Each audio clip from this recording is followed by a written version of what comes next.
Welcome back, everybody. It's a rare second night of GT3 America. The field was small, so I figured I'd jump in to a race that was not populated by all-stars, except that they all joined in the last 10 minutes, and now it's exactly like last night. So I'm screwed. But it should be fun anyway, because it's VIR and it's GT3s. Let's show the list.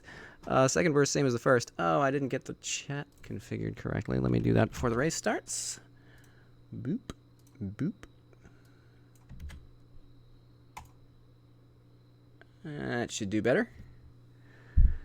And now, I'm going to jump into a race that looks very much like last night and hope I don't bin it again. Let's see what happens. Am I going to get shut out for some random misconfiguration? Or am I going to go into the race right away? Let's see. It's going to be an error for the Russell Lexus, which I don't have and don't care about right now. I'm going to close that window too. Am I going to get into the practice, or is it going to run out of time here? All right, let's do this thing. Also, news to announce. I was going to make a separate video for this, but I guess it's not worth it at this point. Thanks, everybody, for 100 subscribers for this channel. That's game crashed. Awesome. That's fun. Wonder why that happened. That's not good. Let's try this one more time. Just going to join by this list. Assists. Let's go. That one. Join. Not with the Z4, damn it. I need... Where's my car? There. Shoot. No. Dang it. Come on. It just started the base game. Thank you very little. Alright, let's get out of here. Yep. Oh my goodness. Well, all right. Select the 650. I did restart CM, and then it crashed again. Let's show whole screen.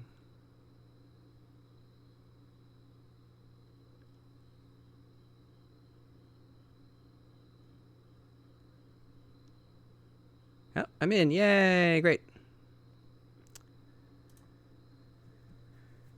Well, that's more excitement than I really wanted to start the race. I've seen it happen where Steam gets confused about whether AC is running. Your skin is okay. So if you like start it up and then shut it down again, and then start it up again, it can get all kinds of confused. Yep. All right. Let's see what happens here.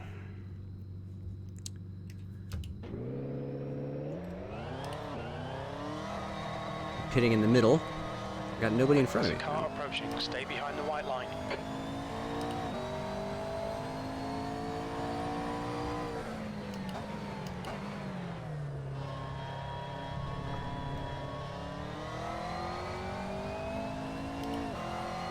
What's up, James? Yes, I am using your setup, Fred.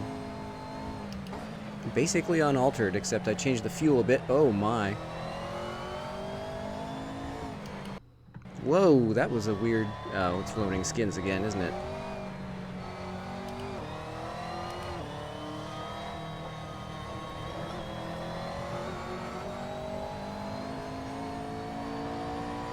Yeah, I was trying to sneak into a thinly populated session, and then everybody joined in the last few minutes. That's 2 minutes left. 2 minutes. So I'm back to where I started.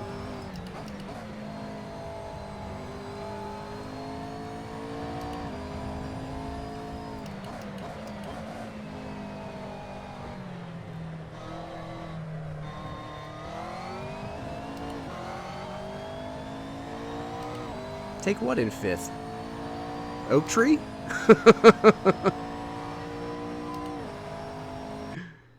Oh, jeez.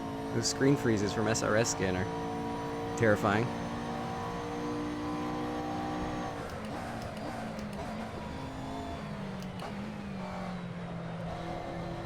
Whoa! Grab the curb and around it goes.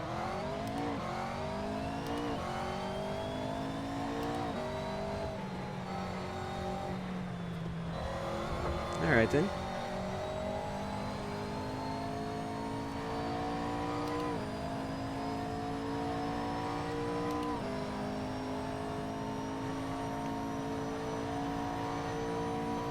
P3.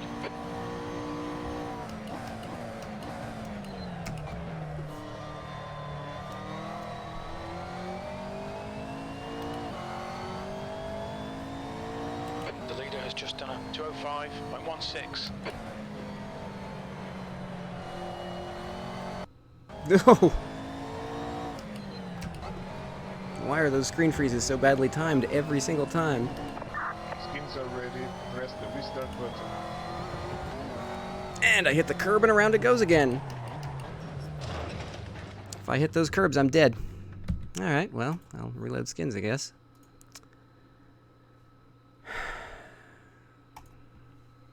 Let's,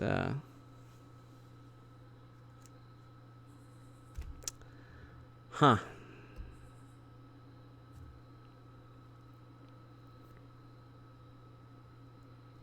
Filthy BMW.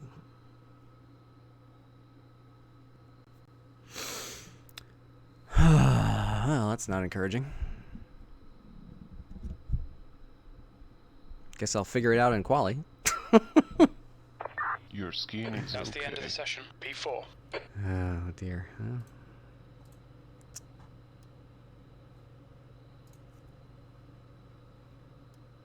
Who do we got in here? 145 from James. Yeah, I don't know. I felt like I was going over him with a bit more confidence last night.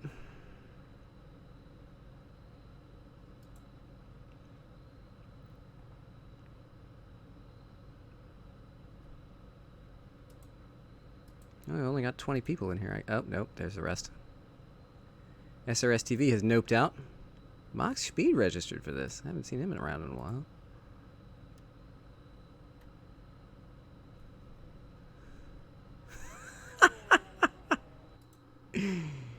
Ethan is a cranky boy. I'm gonna get in here and shut SRS skin down because I already have all the skins.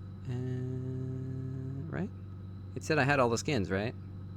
So I don't know why it's doing this again. And it's freaking out. Alright, let's get back in the pits and check out everybody's skins and make sure I have them all.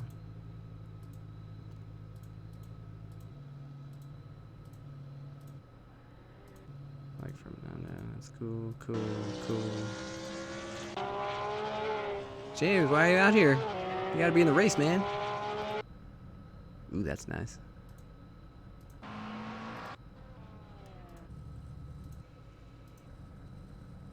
Anthony White is using Caden's skin. Is Caden in the race? Ooh, that's a neat one. Hadn't seen that before. And the rest is... Okay. So... Let's wait here for a second. That's a cool one. Anyway.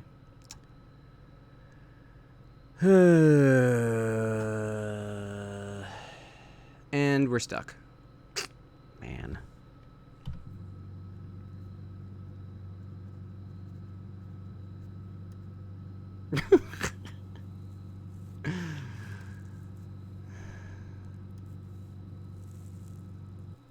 There we go. Load, fuel, knock it down. Skins checked, nothing new. Carry on. Yeah, great, thanks.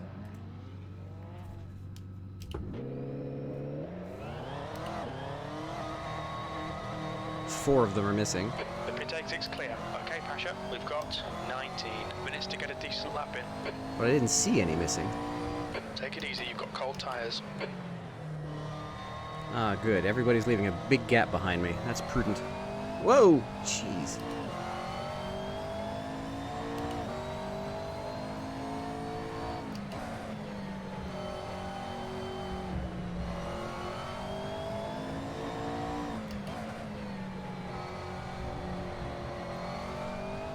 feel like this setup gives me a better entry to left hook.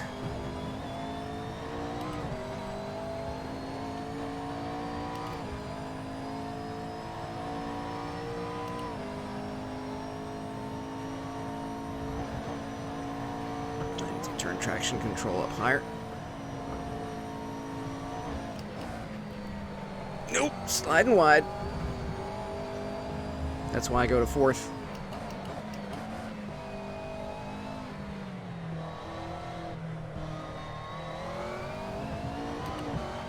All right, James, good luck in the race tonight.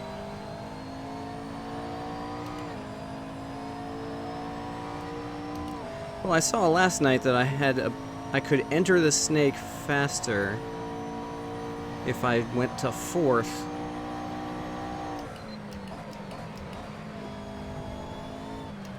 If I short shift into fourth, it was just done a 155.08. It was oversteering less, and I was able to get a better entry into snake that way.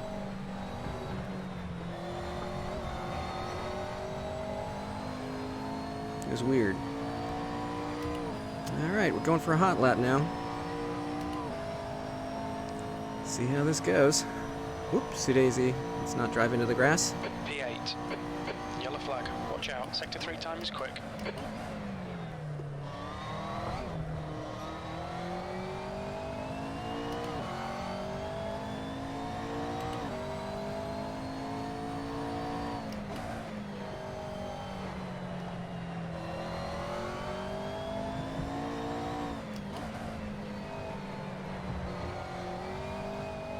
Yellow flag, caution.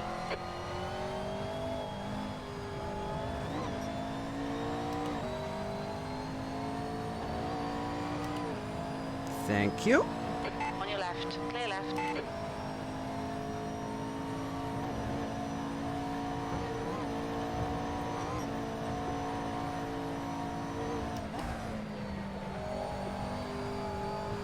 There we go.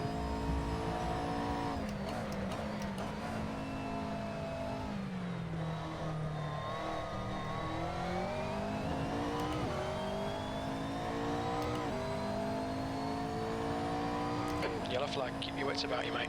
If I can get the brake point right into roller coaster, this will be better. Huge error! What's up, Mike? Sector 2 is 0.40 off the pace. New fastest lap for Dean, 146.19. The leader's just done a 145.87. Jeez! Had to save the car. Somebody's off in the grass. That was a terrible lap. The grip conditions are very different from what I saw in offline practice, which is weird because I tend to set it up exactly the same. Yellow flag, you're currently 5.2 off the pace. Sector 3 is 1.6 seconds off the pace.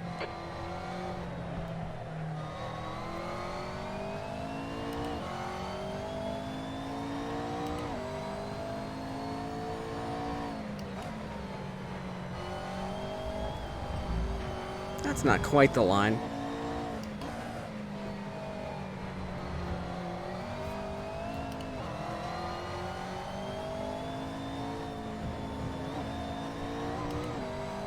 It's better. I know, but every time I brake later, I slide right and can't make the next corner.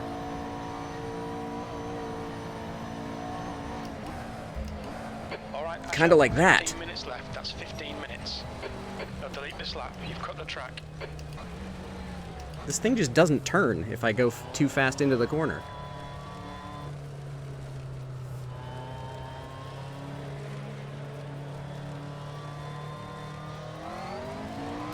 Got 10 minutes of fuel remaining. On your left, clear left. The leader has just done a 144.40.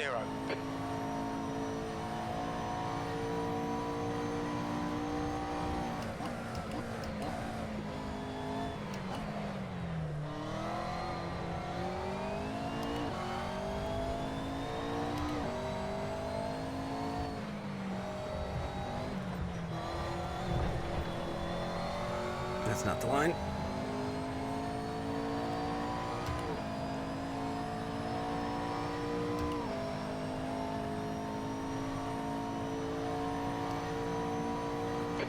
1.7. I find that hard to believe.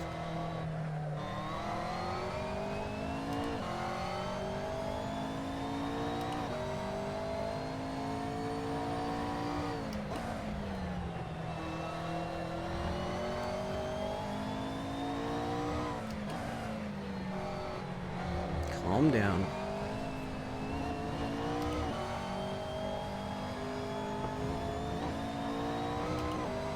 Here we go. Just calm it down, hit the marks. Everything's cool.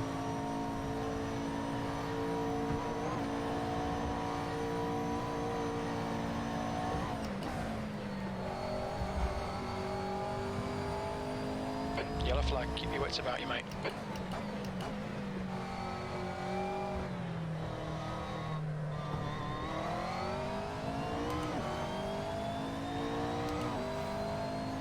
It's a shame that so many much better drivers are in this race tonight. Yeah, I know.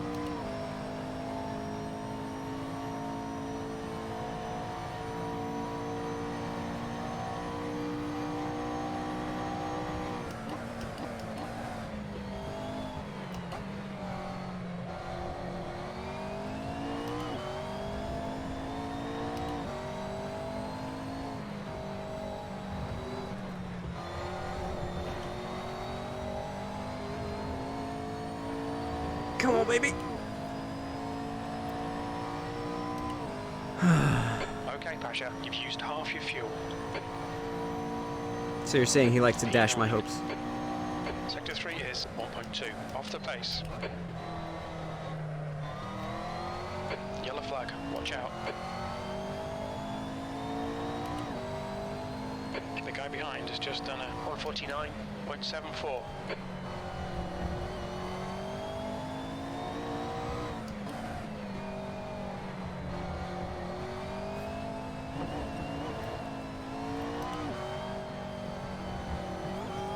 Well, that completely ruined the lap. Ouch. Speaking of completely ruined laps.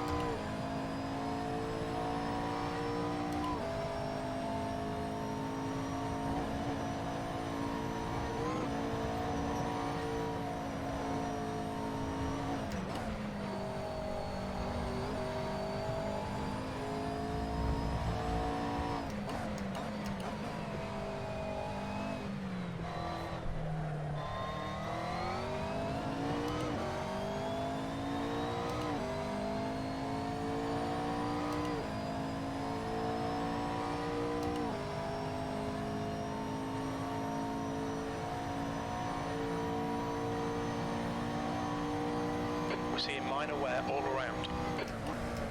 Sector 2 is 1.7 seconds off the pace.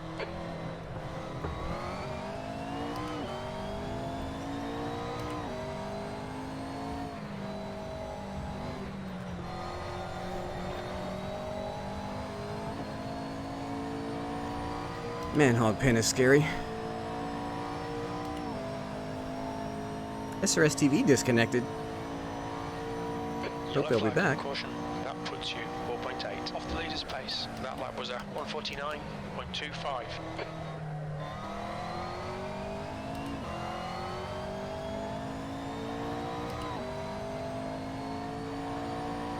Okay, Pasha, 10 minutes to go. That's 10 minutes left.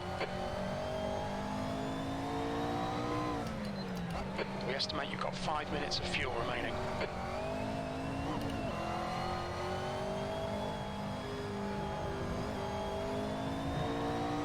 Damn shadow of a balloon over the track. Distracted me to death. Oh no.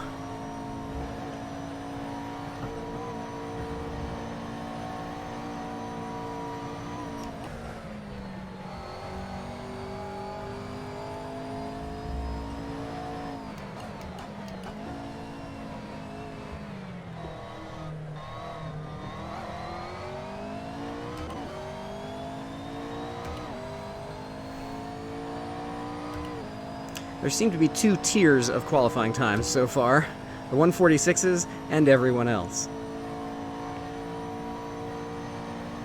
If I can be best of the rest, that would be enough.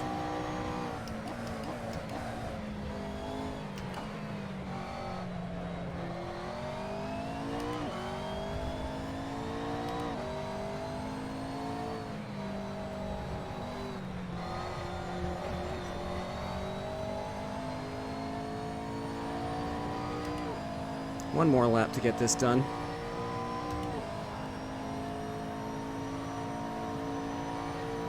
Yellow flag. All right, Pasha. Very little fuel left. Hit this lap. In this lap. P9. That was scary.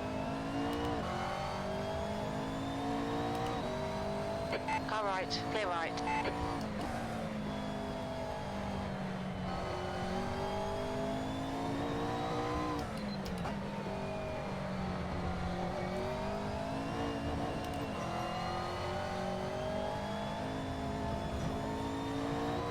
That worked out. Yes.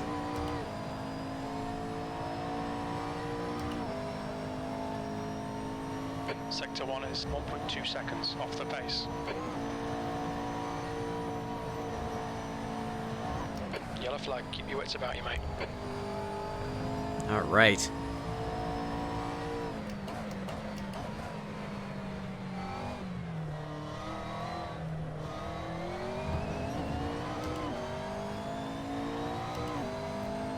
Could I have a PB here? That would be great. This is better, isn't it? It all comes down to that entry to Snake. If you can carry speed through Snake, you get it all the way up through the climbing S's.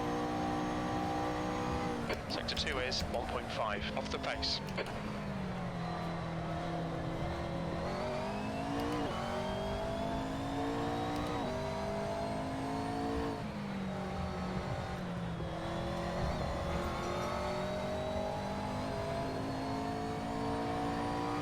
Lost a bunch of time there, but it's still 0.2 better.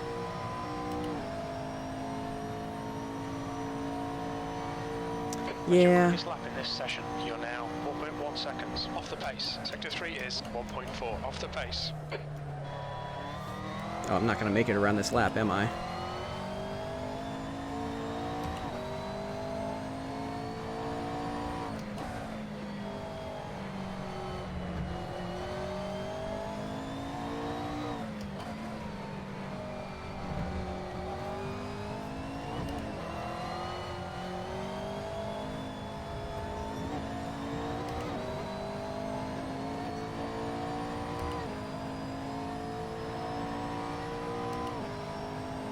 Sector 1 is 1.2 seconds off the pace.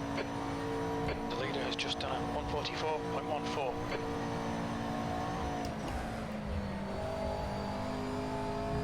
Two litres left.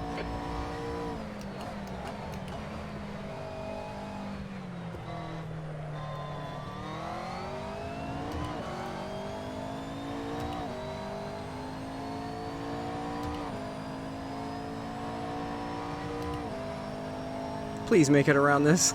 No, I'm gonna run out of fuel. Yellow flag.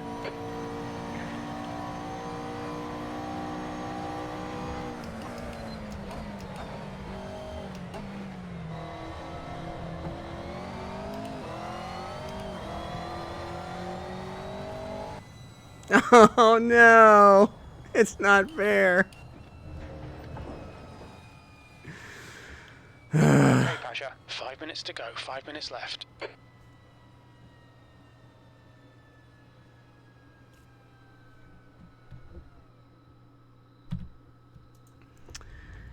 Arrgh. All right, let's go out there for one more.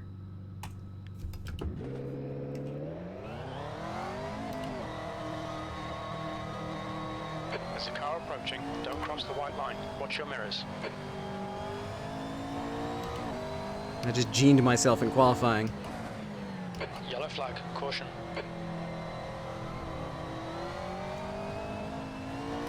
You'd think that ribbing Gene about losing fuel would get old at some point. It's not old yet for me. But if he ever says, come on man, enough is enough, The leader's I'll just say, done a okay. 144.04. I'll back off of this guy. Give him some room.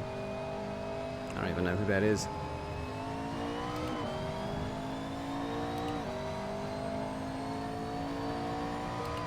Yeah. Yellow flag. I'm Watch out, scared. P10. I'd rather keep control of the car than go Supermaning off the top of a roller coaster and into the wall. Like that guy just did at South Bend. Is he gonna rejoin in my face? He sure is. Oh! Well, he tried. On He your tried right. his darndest. Clear right.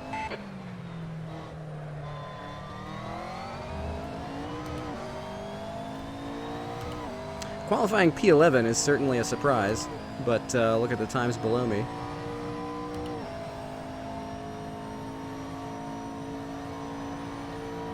Yellow flag, watch out.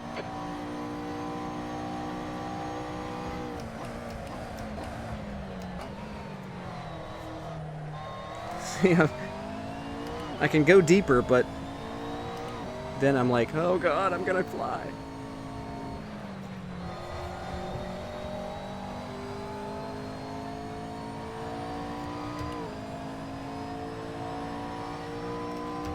Okay, I just need to be millimeter precise for the next 60 minutes. Got it. P11.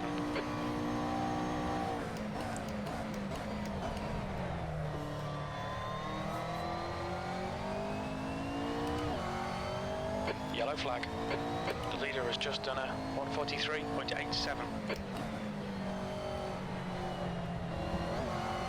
Ah, that screwed it.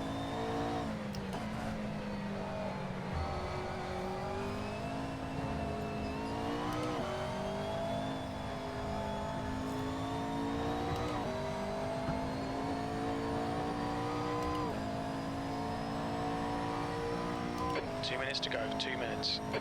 Clear left. Sector 1 is 2.0 seconds off the pace.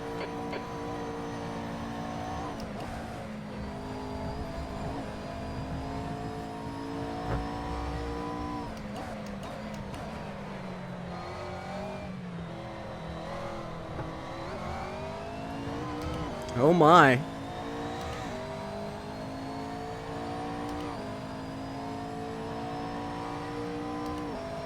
Yeah, just like that. Now do that 40 more times. Oh, okay.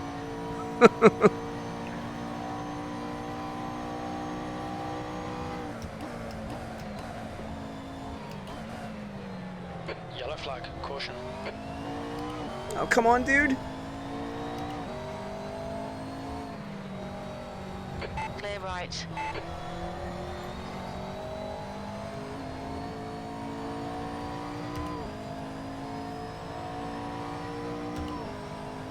And I'm gonna get one more. Hello. That balloon keeps moving. 10th position. Sector 3 is 1.1 seconds off the pace. We're running on fumes, mate.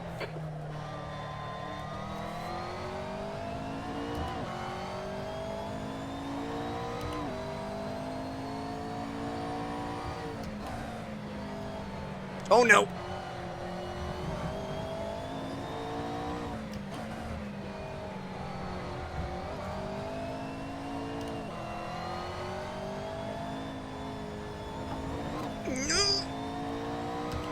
Almost lost it there. But see, I'm gonna carry that speed loss all the way up the hill. Sector 1 is 1.9 off the pace. The entry to Snake defines your speed all the way through the S's and up to South Bend. It's crazy. Checkered flags out, P11.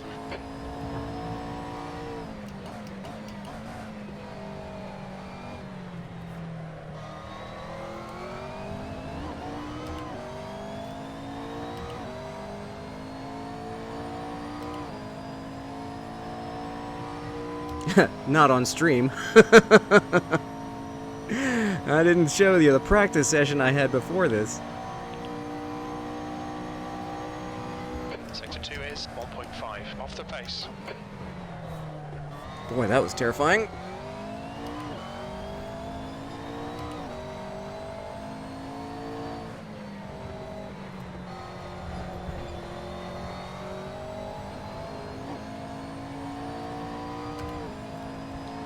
Whew. Yeah, well. I'd almost rather have the race practice. The race setup practice, you know? P12. I could have had a better time on, so... Oh, God. I might have had a better quality time on softs, but I can use the That's the practice end of the more session, P12. than the, because, I mean, the more practice I can get in the car, not screwing up constantly. I'm going to set this to 2. I'll set it to 1.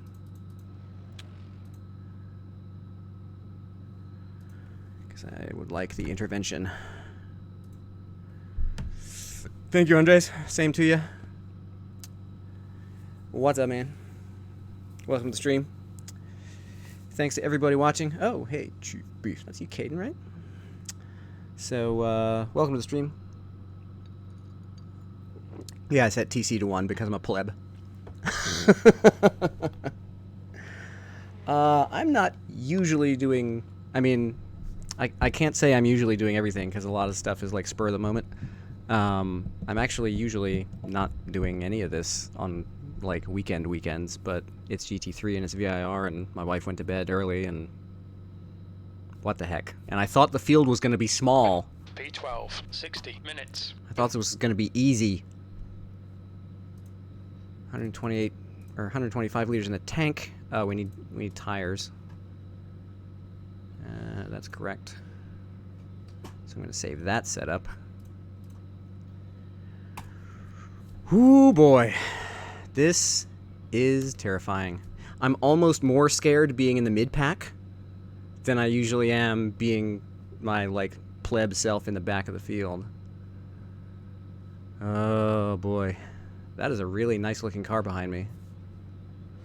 And my frame rate is not locked to 90. That's interesting. No brakes. Okay, Pasha, be ready. Watch for the lights. Turn TC. No, TC off, damn it. Ah, it's not going to turn off, is it?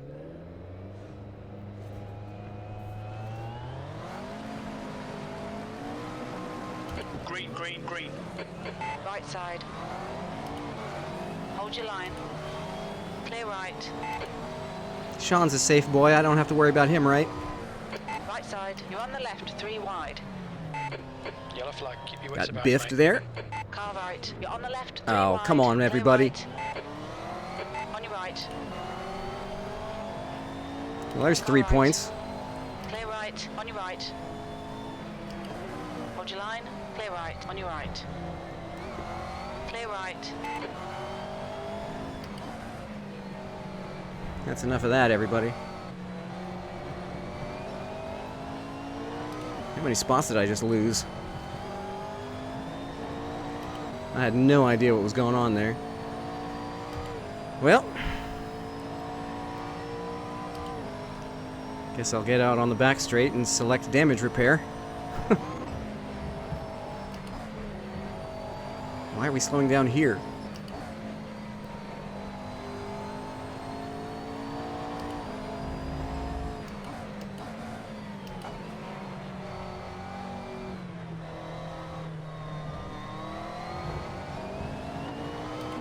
Oh, be patient, Sean. I'm just a scared boy. 0.7. You know, there's a gap behind us. Left Sean, side. go take this. See what you can do with him. Clear left.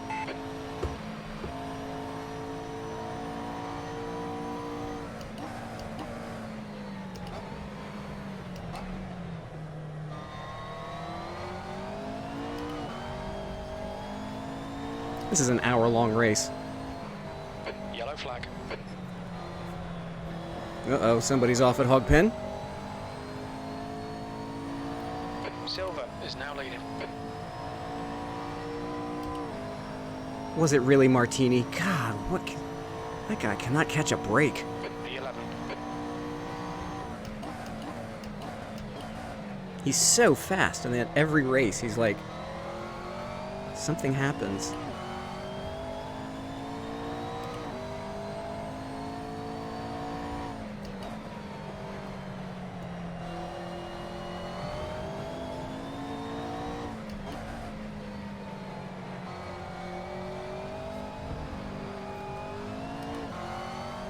Yellow flag, keep your wits about you, mate.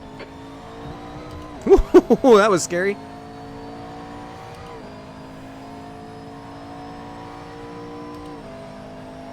You can't have somebody parked in the track in the snake. Bad things happen. Oh no! Speaking of bad things, Oh no, Pasha, track limits, come on. saved the car, didn't hit anything. Flag, caution.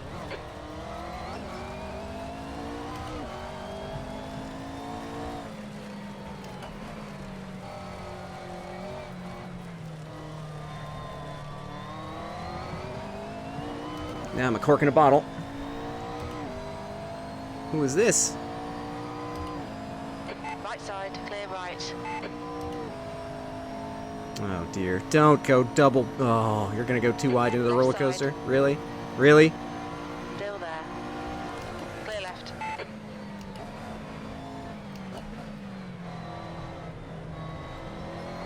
The next car is Dominguez. The leader's just done a 146.31. These guys do know this race is an hour long, right?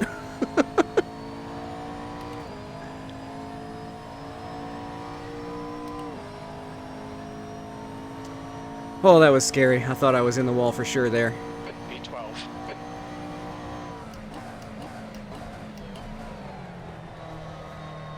And I really didn't want to go across the track. But physics did not leave me a choice. The gap to Williams behind is now 1.8 seconds.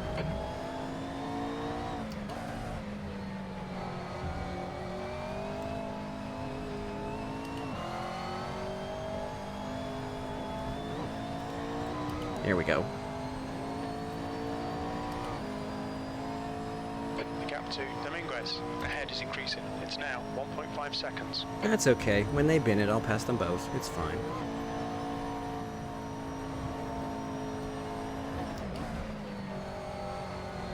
Eesh!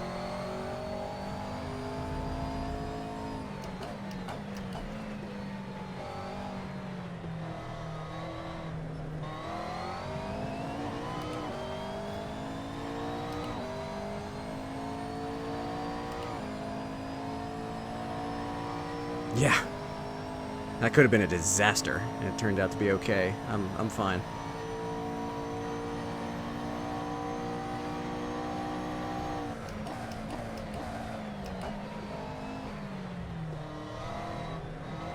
Your tyres are cold, watch out.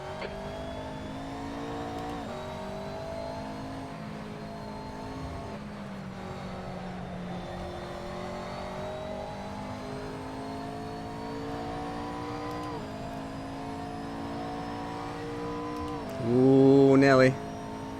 Taking to the grass. You've just done a 150.17. That's your best lap in the session.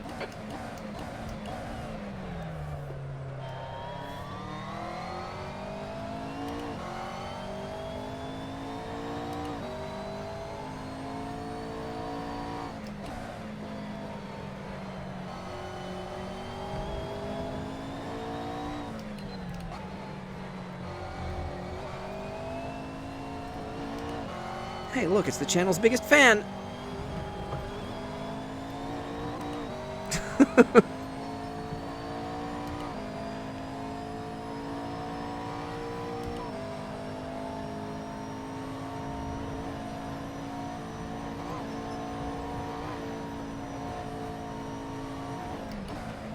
The gap in front is now 1.1 seconds.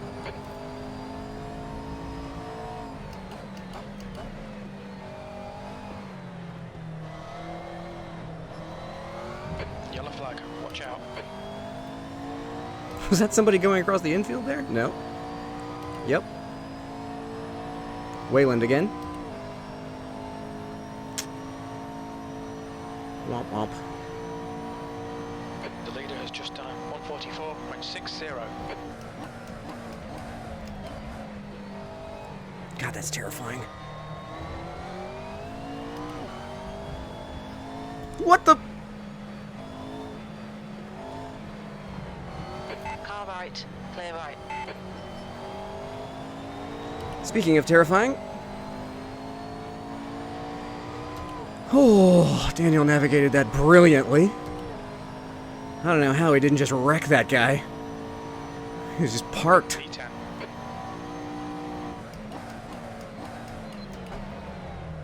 Brakes didn't work. That's always great.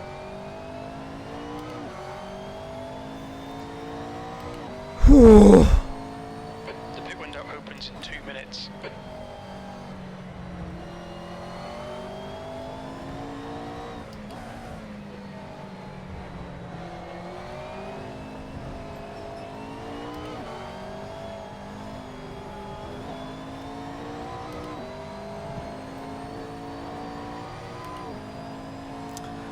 Whoa. I'm sweating, man.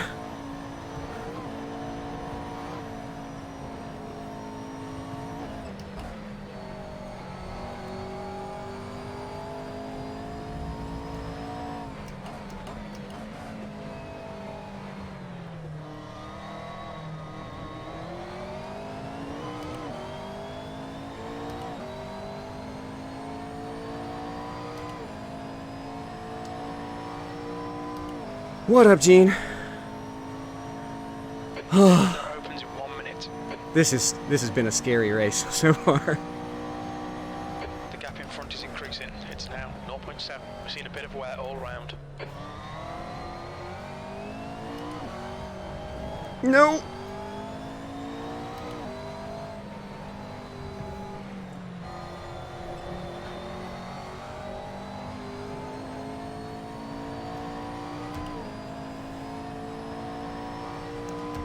Oh, there have been thrills, there have been spills. The guy behind's reeling you in. The gap's now Oh, God. 0.7. Your lap time was 150.43.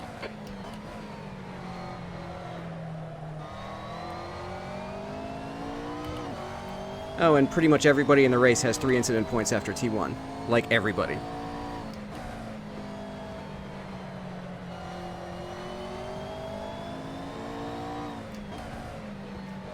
It was just a giant telescoping disaster at T1. Nobody wrecked out, but everybody tapped everyone else. It was like Benny Hill out there.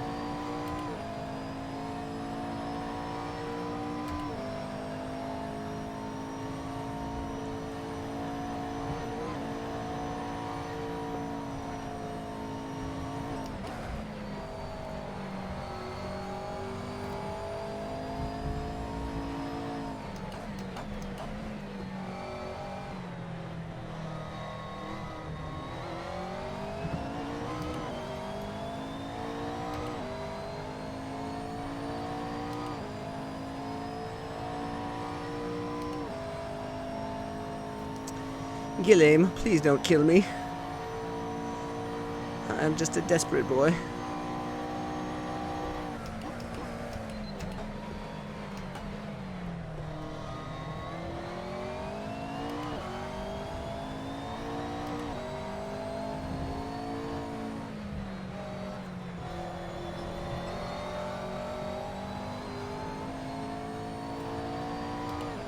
How's the race? Well, I'm P10 against immeasurable odds.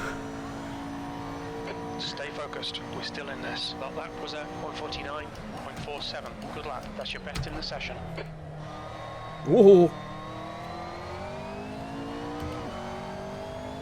That's not the line through T1, sir. At least he didn't find it through my exhaust pipe. That's not quite the line through NASCAR.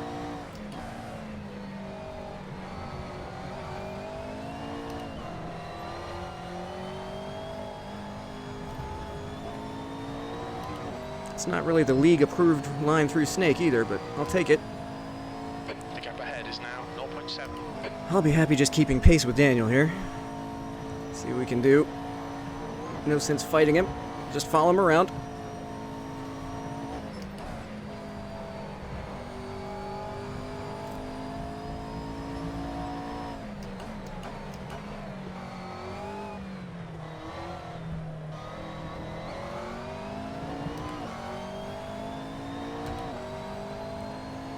Yes. Thank you. I'll do that now, actually.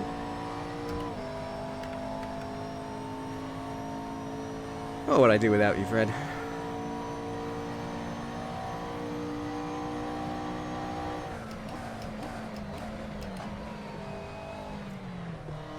Ah.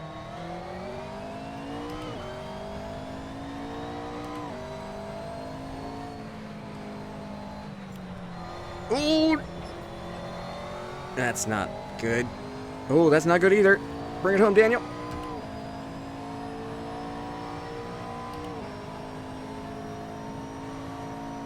The guy behind's catching. The gap's now 2.7. That was 149.68. Screen freeze right in the middle of the corner.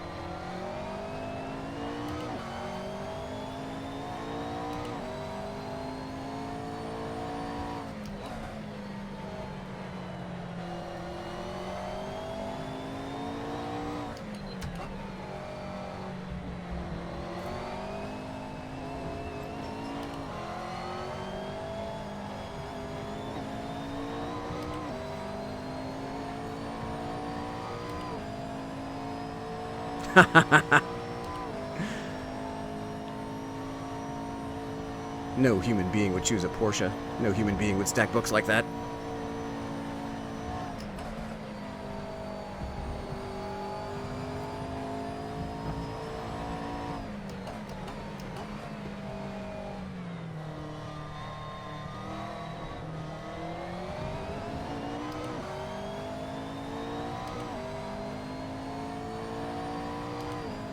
The gap in front is now 0.8.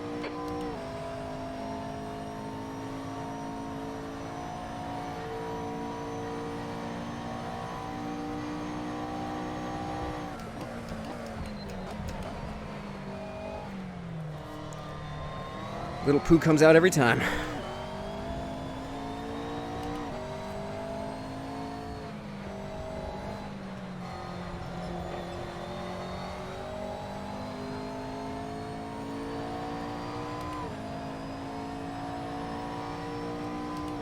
Oh, I know. I know I can break deeper into roller coaster, but I'm scared.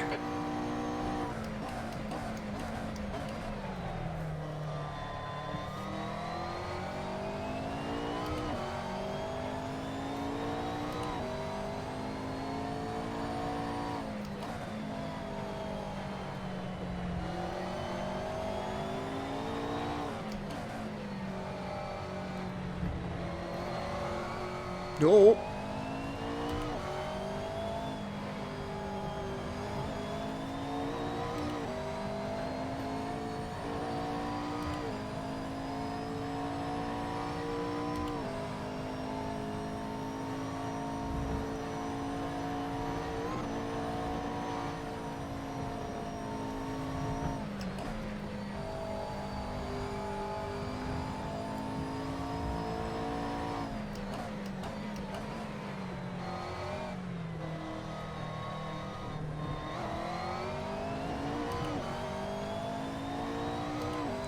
I'm very much playing a self-preservation strat.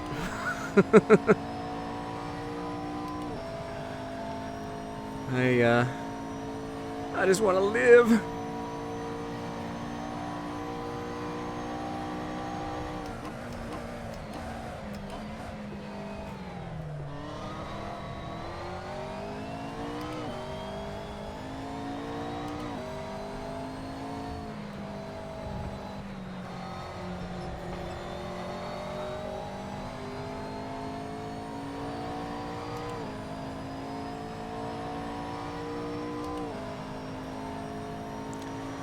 Oh no!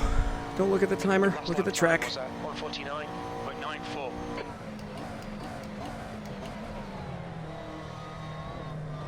No, don't grab the curb, you stupid thing. The inside tire grabbed that curb and around I almost went.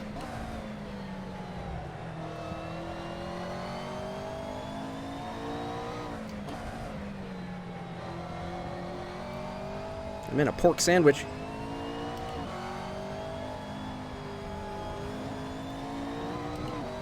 That's not kosher. The gap in front has increased. It's now about Podium redeem. 2 seconds. I watched the last 2 hours of that. It was some of the most I mean, the guy was on a mission. I mean, obviously it's a team effort, but oh my.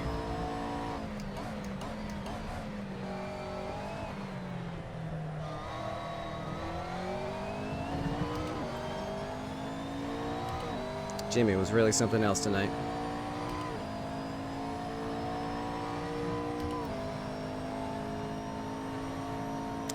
And that's why he has 300,000 subscribers, and I have 100. 100 very special people willing to watch even this.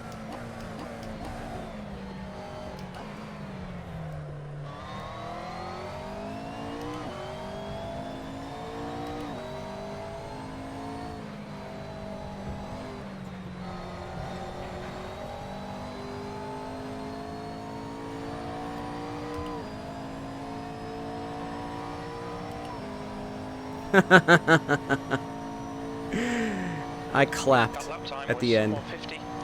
I was so overjoyed. Who is this and why is he sitting here? Car left. Clear left. Okay.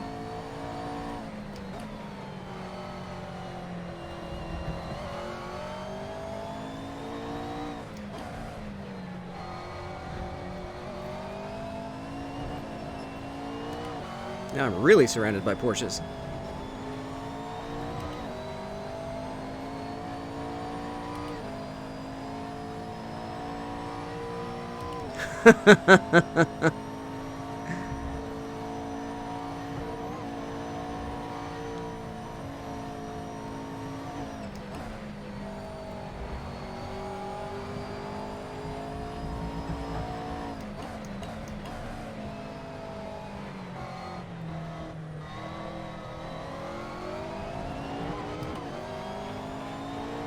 Daniel seemed really unsettled there.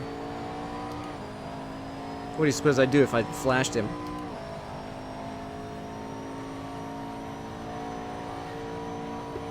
I really don't want to go 2x2 in here. I'm going to back off.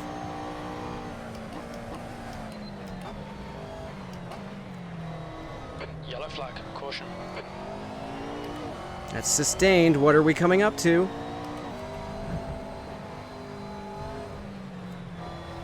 Somebody go off the outside of hog pen here? I don't know. Go for the kill. Well, you know. You've just done a 149.85. Okay, Pasha, your lap times are pretty consistent. You've used half your fuel.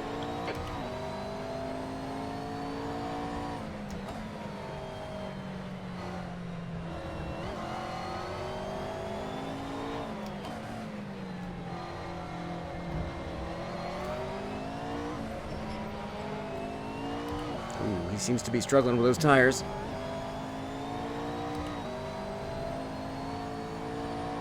He's on mediums. Come on, we need to be in front of this guy. Yeah. Remember Watkins Glen, Jim? Because I do.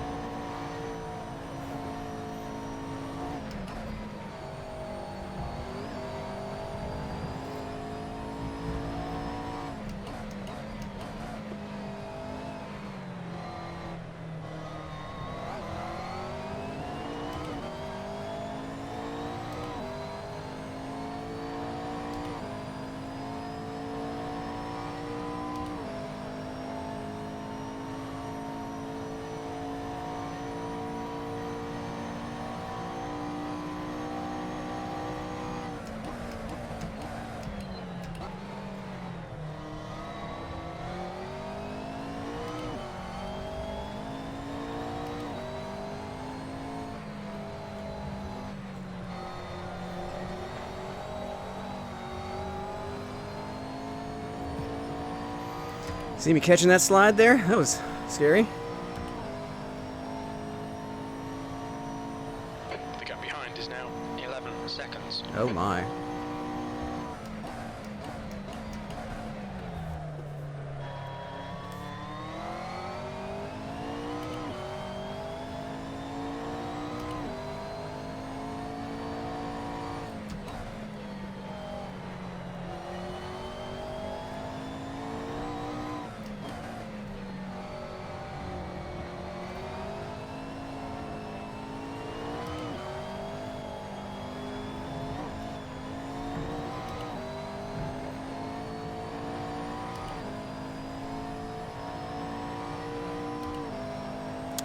Whoa. Just settle in.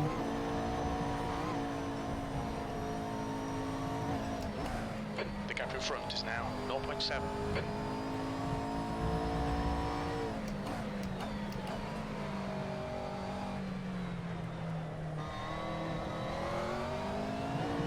That was better.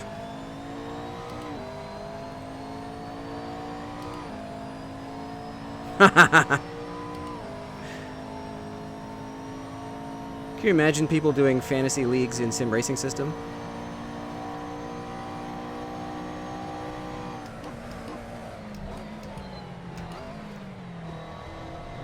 No, come on. Grab the curb and around it went. Watch those track limits. This car just will not behave over those curbs. And off he goes. Yeah, team standings would be fun.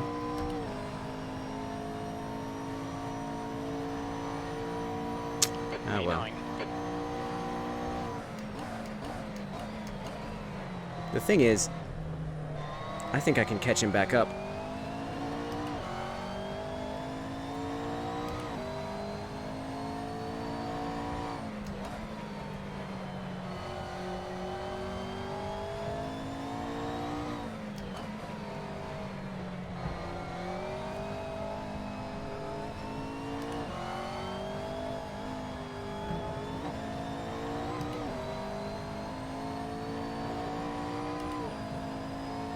That was a decent snake.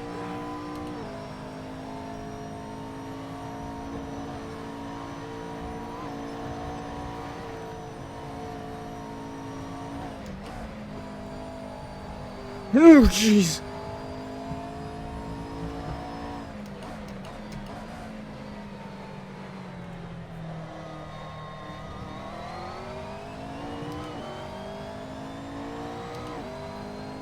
Is it a decent time?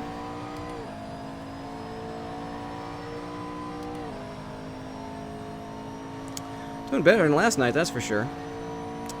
Thanks again, Fred, for the setup. It does feel good.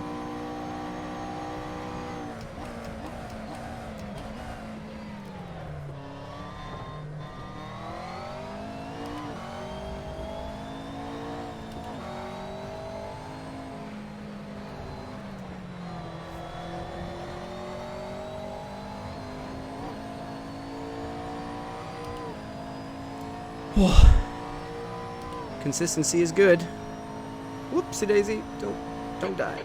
The lap time was at 1:49.46. That's your best lap in this session.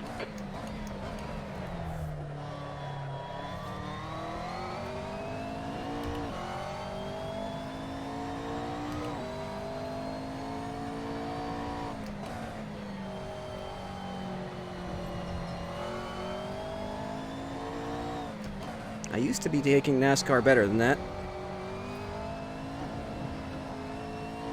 Can't believe that wasn't a cut.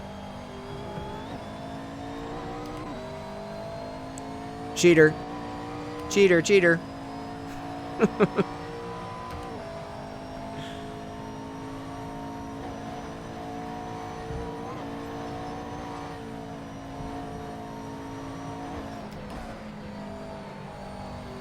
It'd be funny to see what would happen if you just went straight on at South Bend and just rejoined at the backstretch.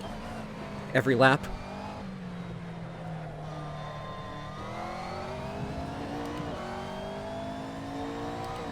I wonder if that's what Wayland was trying to do.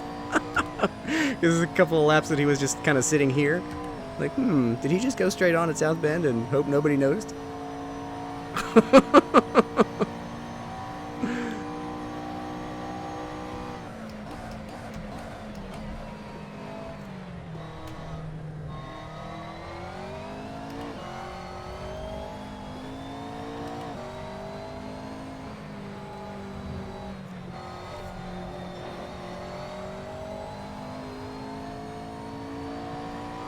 I feel like I'm still screwing up Hogpen somehow.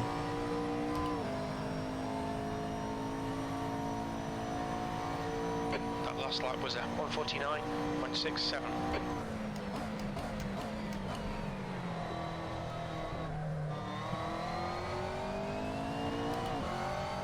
Oh, Vincente just dropped.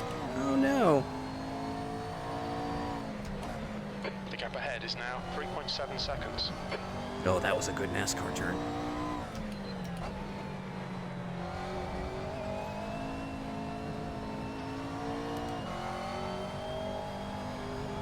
That was a good snake entry.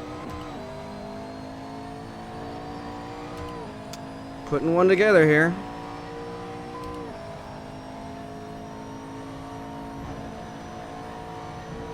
Ooh, God, that's scary. Too far to the inside to South Bend, had to choke up.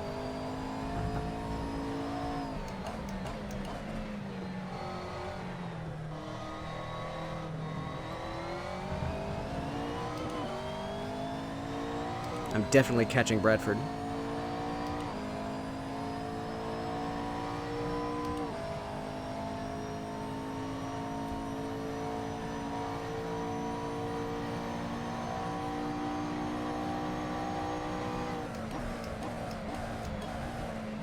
We're seeing somewhere on each corner.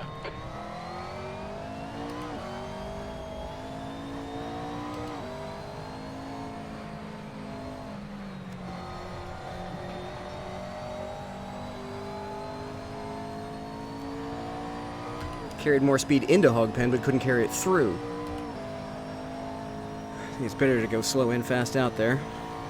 Your lap time was 149.59. The car behind is pitting. Nee. The leader's pitting now. Okay, Pasha, we're halfway home. We estimate 10 minutes of fuel left. Yellow flag, watch out. Whoever the flag is for, it's not Daniel. Right side, clear right. Ah, it was somebody a lap down. Darn it! The gap in front is now 3.1 seconds. E9, Dean is leading the race.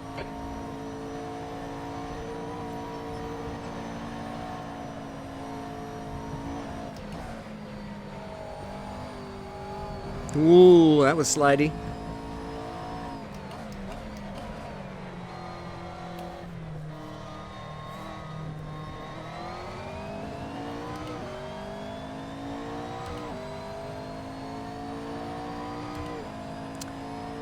Can't tell how far apart Ethan and James are. 10 minutes. Relatives are a little rubber bandy, depending on what part of the track they're on.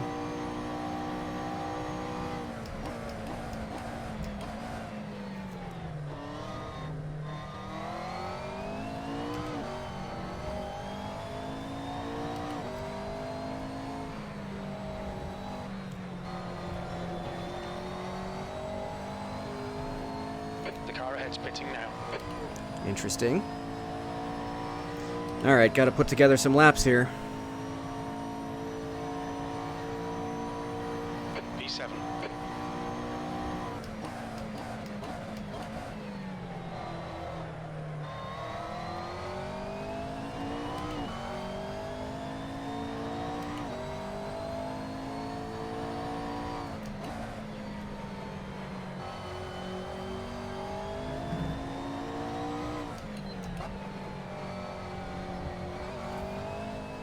The leader, Dean, is pitting.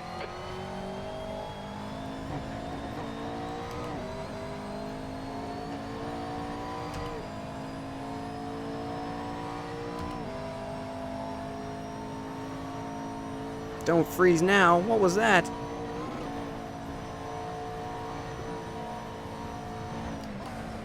You're pulling away. The gap behind is now 13 seconds.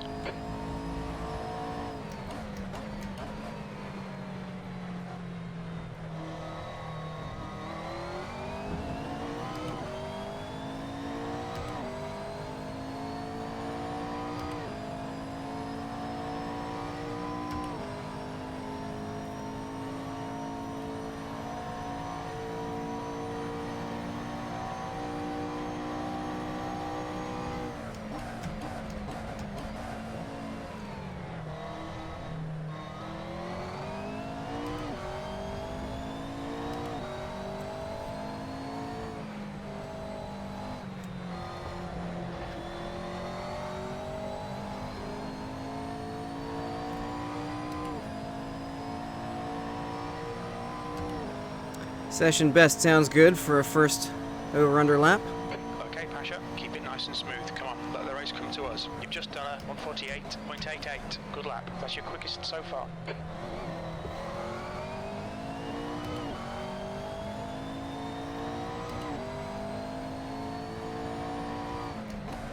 You're reeling Gill in. The gap is 9.0.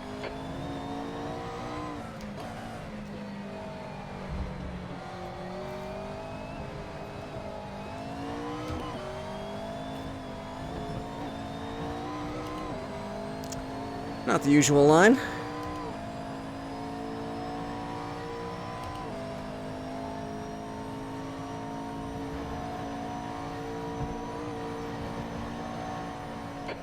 just done a 144.42.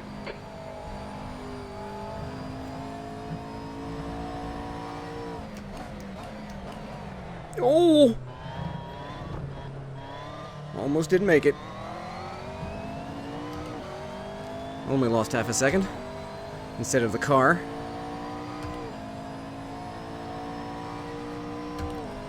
Sure would be nice for pit strategy to help. Got 3 laps to go.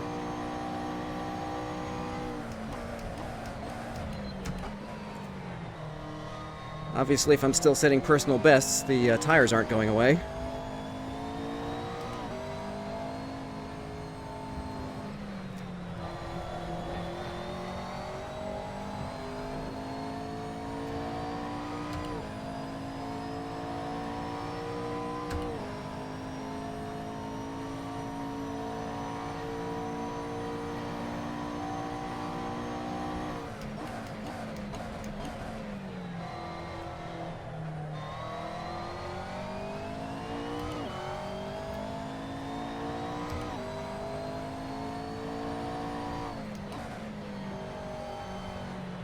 Oh, if only I had voice activation and could ask Jim how much fuel I need to the end.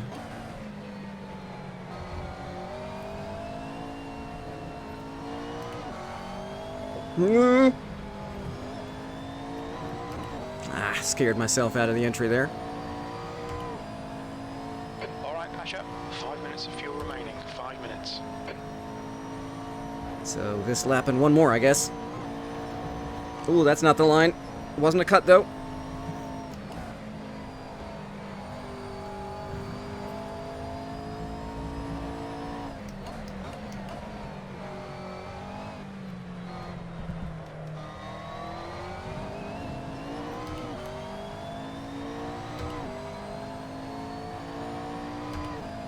The gap to Gill ahead is increasing. It's now 13 seconds. Oh my.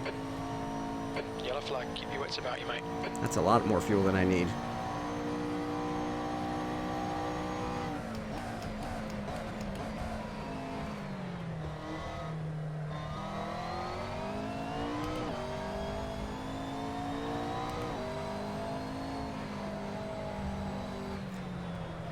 Oh, right, the track goes right here. Oh, almost missed it. Nope, that's not the button.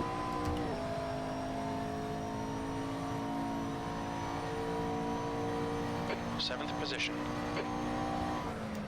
Very little fuel left. Coming to the pits at the end of this lap. Box this lap.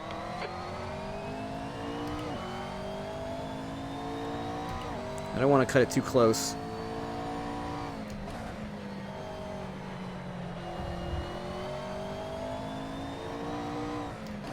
But if a slightly shorter pit stop can get me out ahead of Bradford, it'll be worth it.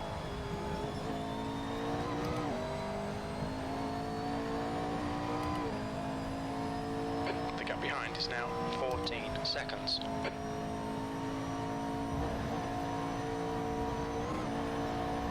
I also have to nail my pit entry. Oh no. No, no, no, no, no, no.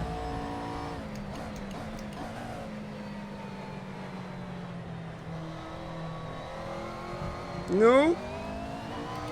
Ah. Dumber. Yeah, I probably don't have much damage at all this time. Should be all bodywork and pretty minor.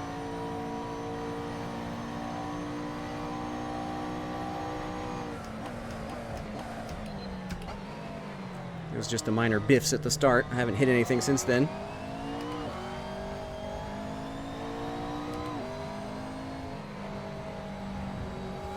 Yellow flag.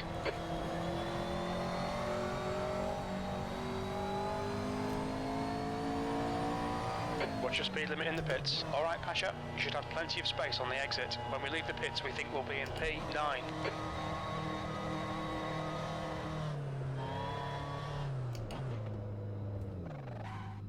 Yes. Whew.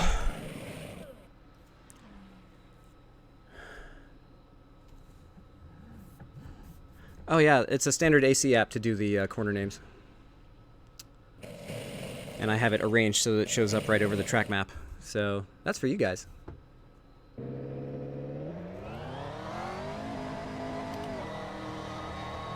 There's a car approaching. Watch your mirrors. Stay behind the white line. P9. Ah, I didn't do it. There he goes. So close. Came out pretty much exactly where we were. Darn it. If I hadn't been losing half a second a lap to myself being scared, making mistakes. Oh, the car feels different.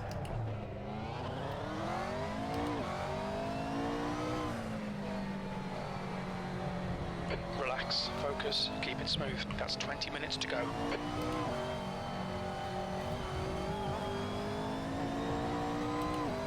Womp womp. Well, there goes that. I've got the pace to catch him. We'll see how it goes.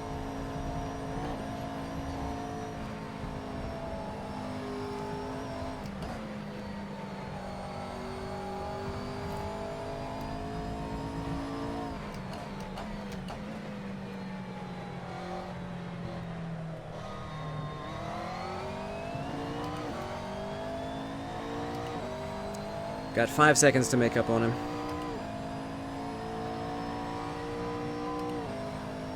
We'll see how this goes. Still, P9 is a hell of an accomplishment in this field.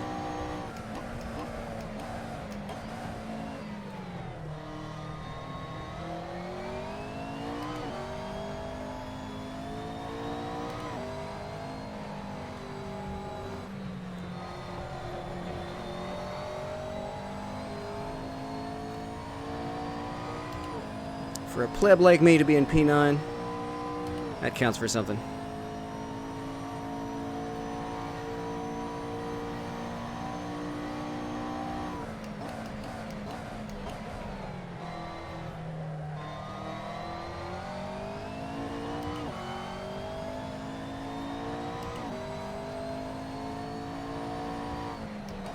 The gap behind is now 3.6 seconds.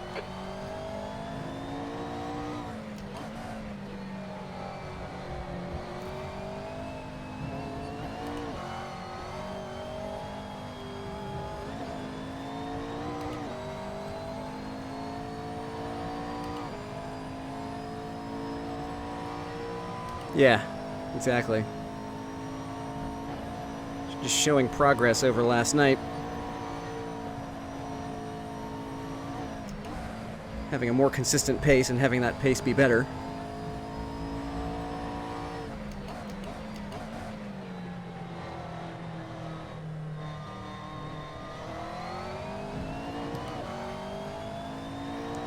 By and large. Still, it'd be nice to get back into the 148s regularly. But I am full of fuel again, so there's that. And it turns out the fuel didn't matter. Because the long pull is tires. Ooh. Come on, track limits. Keep it between the lines. See, that's what I'm constantly afraid of will happen. Breaking into roller coaster. Too late. And that time it did happen, except I didn't launch over the hill, I just missed the corner.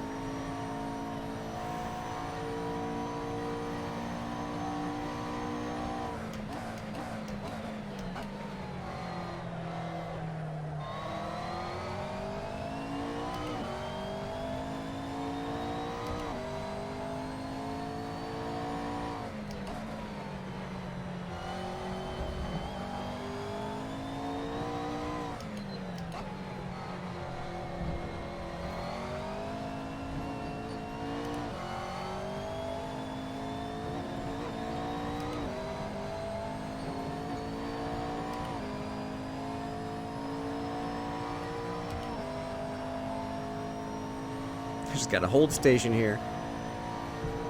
Hope Daniel makes a mistake or burns up his tires or something. And hope I don't.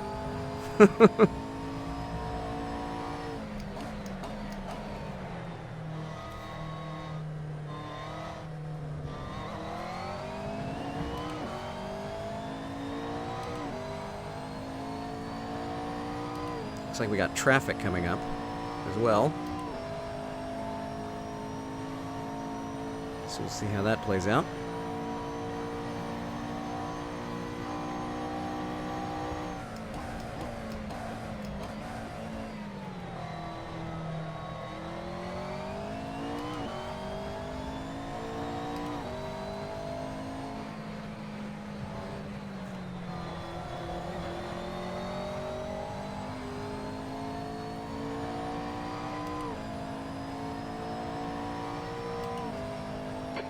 Minutes left.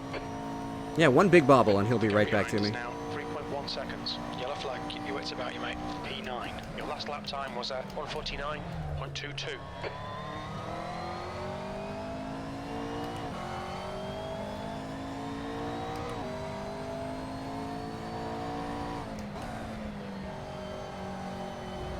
No, no, no, no, no, no.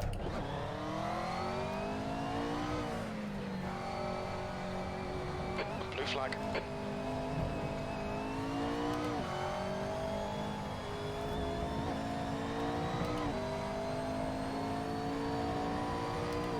Lost almost 2 seconds there. Okay, Pasha, you're reeling this guy in. The gap's now 5.1 seconds.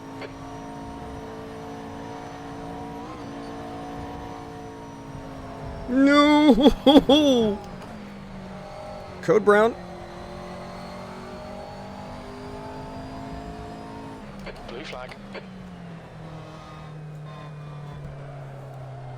Why isn't it turning?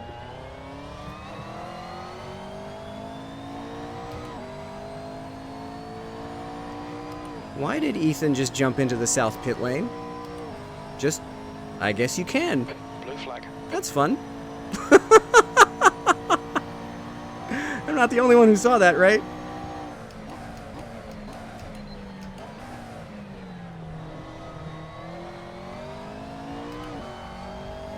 Yellow flag. Caution.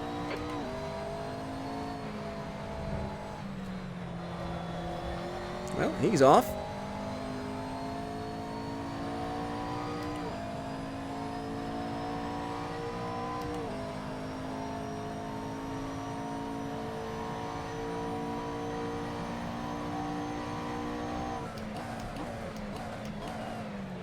Car right. That worked out for both of us, I think. Clear right.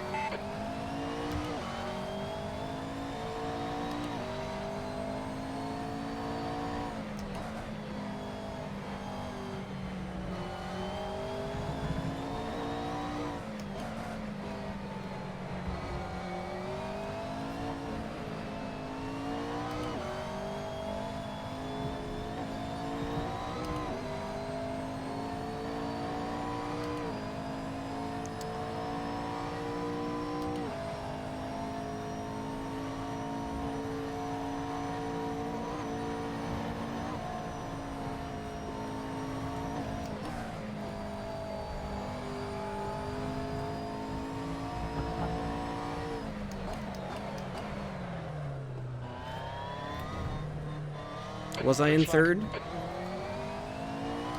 Is that why? Closing in 2 minutes. What is he doing? The gap in front is now 6.7.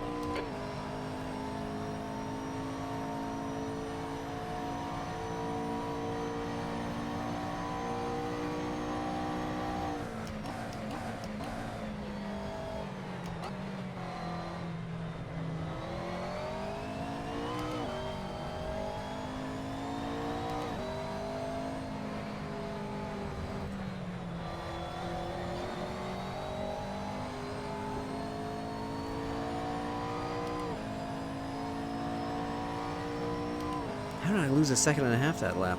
Where did I screw up? I don't even remember now.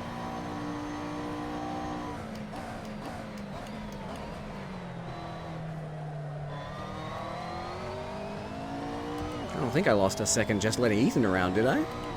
Pit window closing in 1 minute.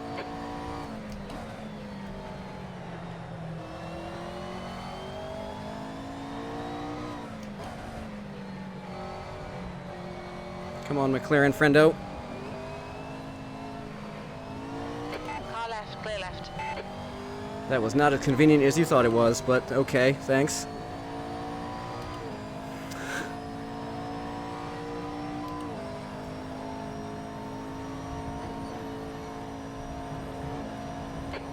of tyre wear on all your tyres.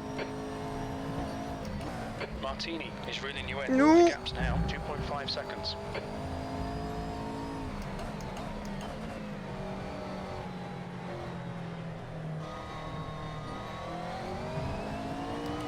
That's Silva, isn't it?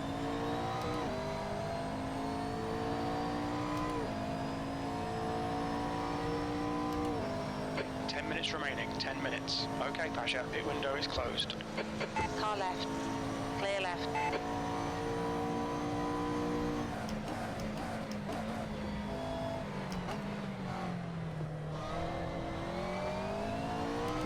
On a long straight like that, one lift is all it takes to let somebody by.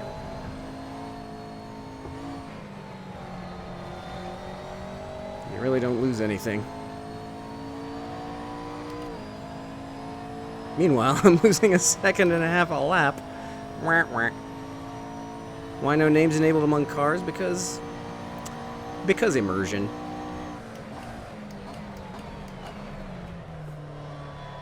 And because I know everybody's livery now. Like, that's Fernando Silva. Ethan Dean passed me before that.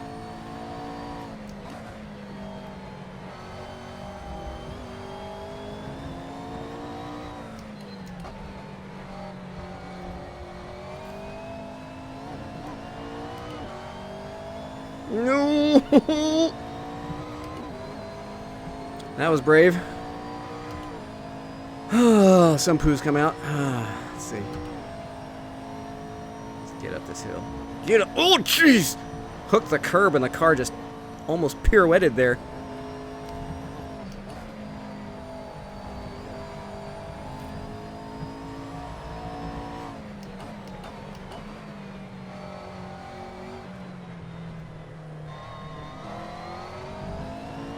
Wow, that is Martini catching me up.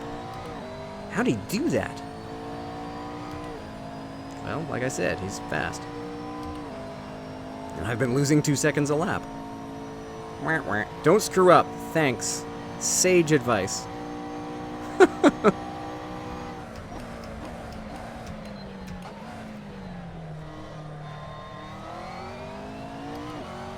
Does anybody else feel weird when they pass their own skid marks on the track? Like, that's where I screwed up a few laps ago. Turn.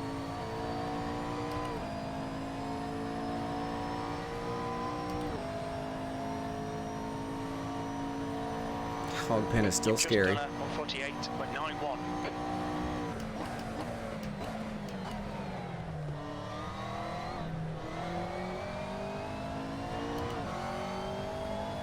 Happy mistakes.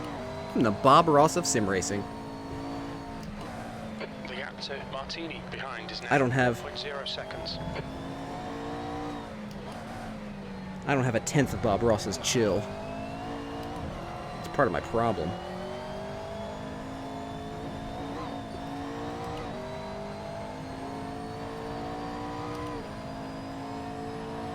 Yellow flag.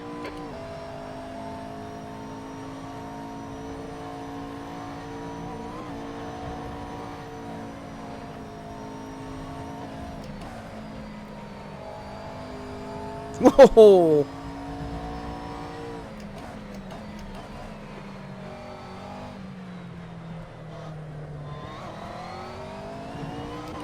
Well, now I know where he's making up all the time against me.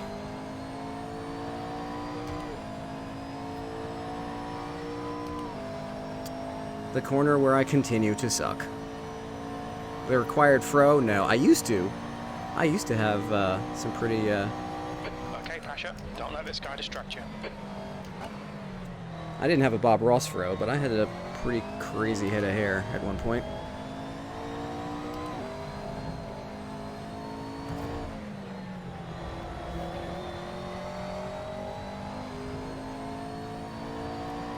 Wow, it turns out you can really yeet it down that hill, can't you? Well, the thing was... We're looking all right here. Keep your concentration nice and smooth. That lap time was 148.62. That's your quickest lap.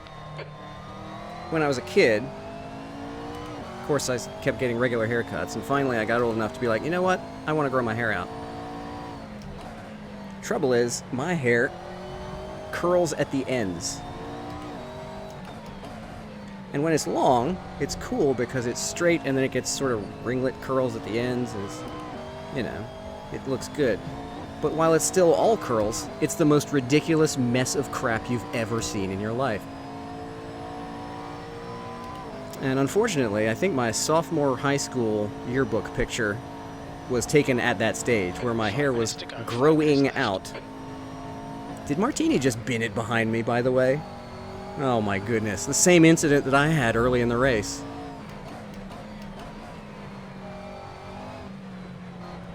I Jedi mirror punted Thomas Martini. At least he gathered it back.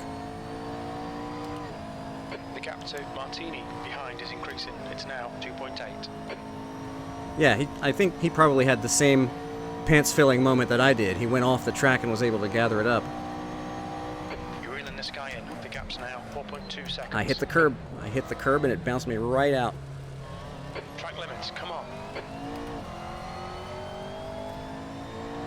Okay, chat, do I do that every lap now or not? Because I lost basically no time.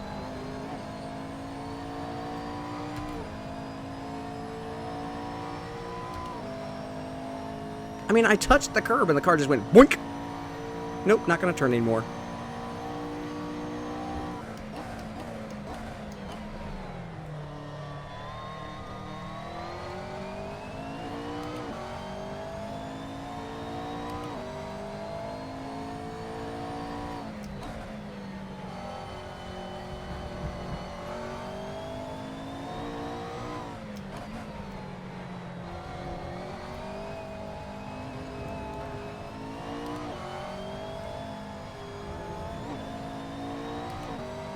Too skittish going into Snake there. Thomas is back on me. It's a good race. It's making some good YouTube here.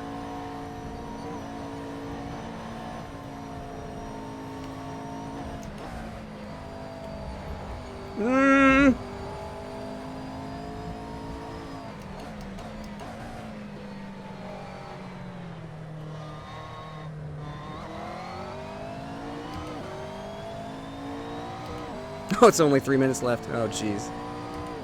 He's so much faster than me into that section. He's good. He's a good guy. Don't do it, don't do it, don't do it.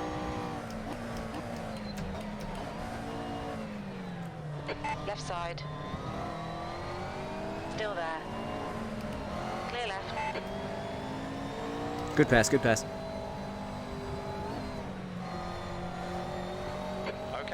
The next car is Martini. If he makes a mistake, I'm all over it.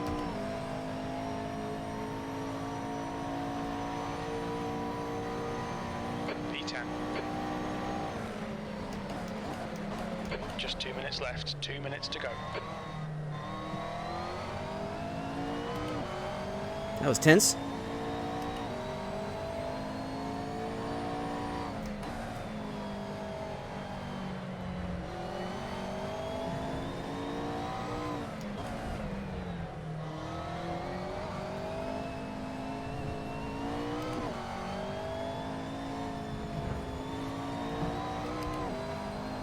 Chase is on.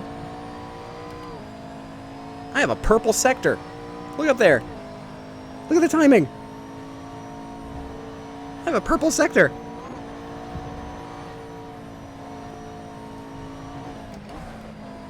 No, no, too far inside. Oh, bring it home.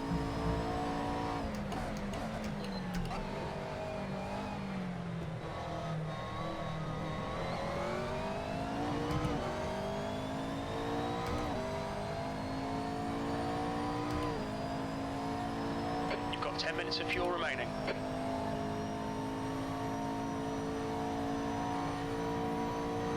That's overall, dude. If it's best personal time, it's green.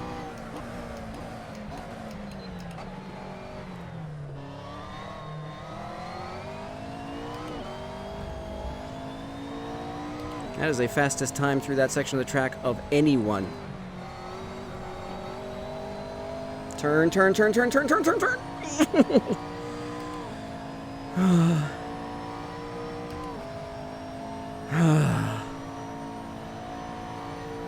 One more lap to go. That lap time was 1:49.10.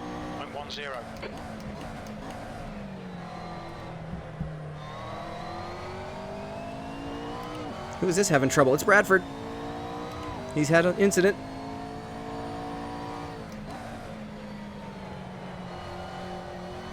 Martini's gonna catch him. I need to be around for the fight. Don't freeze! Oh my god, screen freeze, not now. That was scary, because I need to be turning in. Lost some time, but I'm still up on my... Oh god, you saw that on the stream, right?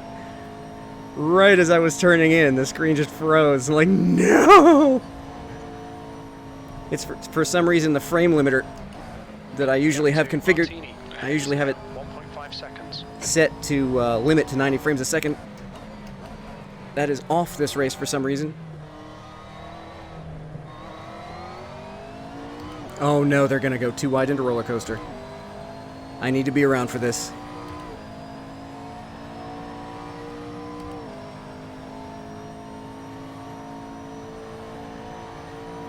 Oh, front row seat to disaster.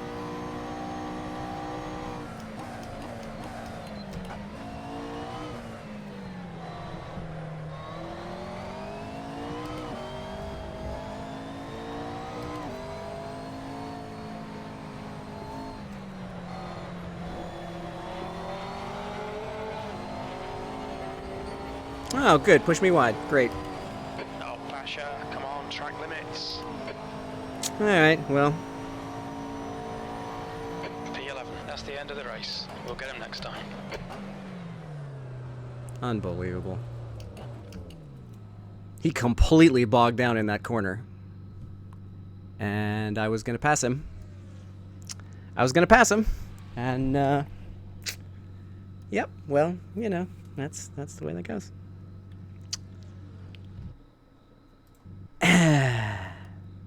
Not gonna go there.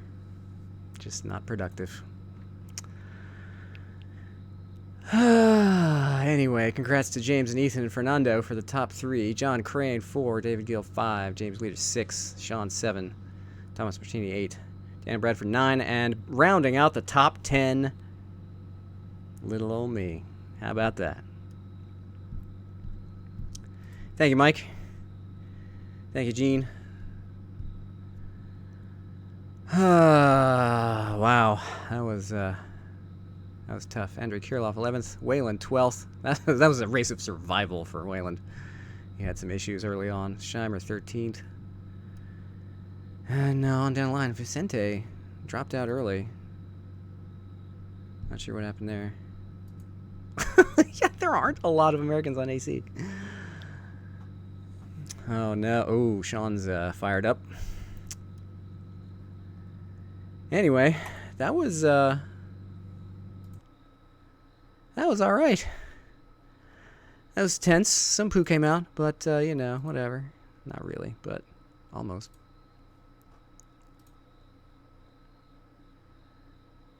Yeah, all the Americans turning left on iRacing. That was something. Didn't die. Let's see that lap 1.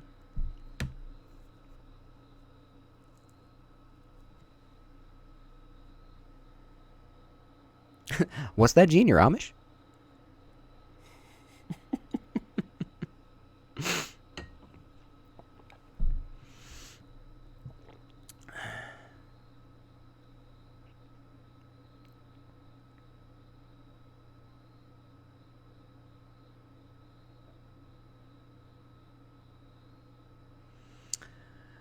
Oh boy, yeah, let's see lap 1. This turn 1, man. You guys were asking what happened. Well, yikes. Look at, hang on. Who is that? Greg Scheimer. Look at this livery, dude.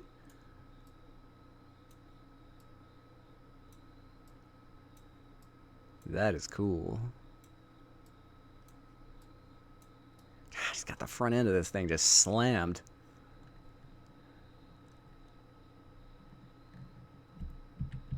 Does mine look like that? It does not. He's just got that thing lowered. Interesting. Yeah, sponsored by Streamlabs and SRS. And yeah. Well, I mean, when you look at mine, okay, Zero Bandwidth is me. Velocity is the company that built my computer. They are not paying me for that. I just felt like throwing it on there. Steam, obviously not sponsoring me. Oh, by the way, I've won twice in this car. Just felt like I'd mention that. And Garduck is Garduck. So, I mean, sponsors. I just air quoted at a camera that's not on, but whatever. All right, let's see this lap. This start. Off we go. The lights are on, and somebody's home. I love Sean Sebren's livery, by the way. Bradford's looks cool too. It's got that sort of 90s teal gun. This, like, even now, I had to let off because Daniel had to choke up, because Thomas had to choke up, because, you know, it's just like, all right, slow-mo time. Look at this dude yeeting it. Oh, that's Guillaume. And no, so Greg hits me. And then I almost avoid hitting Daniel. Did I avoid hitting Daniel? Maybe. Do I have damage now? No, I think I avoided it. But look at this. Oh, somebody got turned. Somebody got turned. Okay, so that's that. Oh, somebody's using Russell's livery. That's fun. Bonk. And that bonked Daniel. That bonked me. And then whoever's using Caden's livery bonks into me. That's not Caden, by the way. And then, yeah, that was... Yeah, that was stupid. On many levels. Yeah, this guy, pirating the Chief Beef livery, comes flinging it up the middle. Play it real time? Here, I'll play it real time from Andres' camera, because I think that's Andres in the Glick, right? Yeah. Oh, he gets turned by this dude. Who is that? Takis Weeks. I saw him disconnect eventually. Ooh, who's that? This is a custom one too, isn't it? Maybe not. No, that's one of the stock ones, actually. All right. Yeah, let's play this real time from this guy's perspective, because it's going to be hilarious.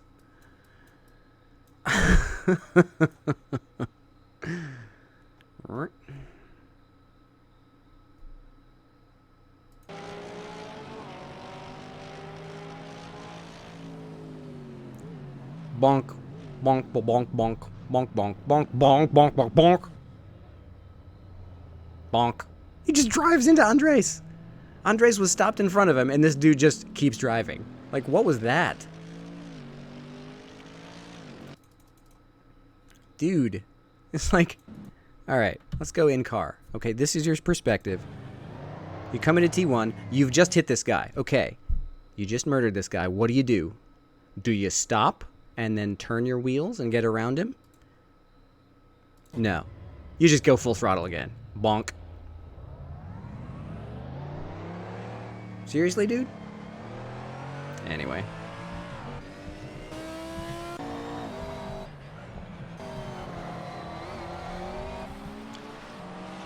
Had a good little bit. Oh, God. I hope I didn't cut him off too bad there. Hope Sean wasn't fired up about that, too.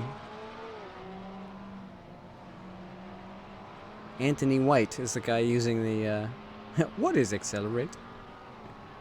Yeah, I mean, he's already in the back of the field. What's he going to do? Oh, let's murder somebody else while we're back here. Now, was it on lap 1 that I went off up here? Oh, jeez. He saved it. Oh, and then he hit the flag stand. Oh, you've got to be kidding me. Failed save of the century. Look at this. First of all, you're stealing somebody's livery. Naughty.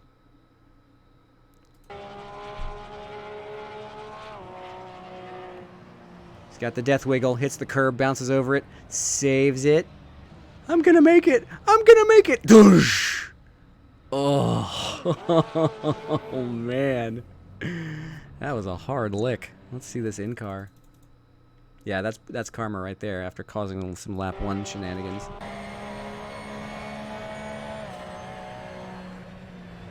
Boink. Death wiggle. I'm gonna save it. I'm gonna make it. It's all good, man. Ugh. The dead.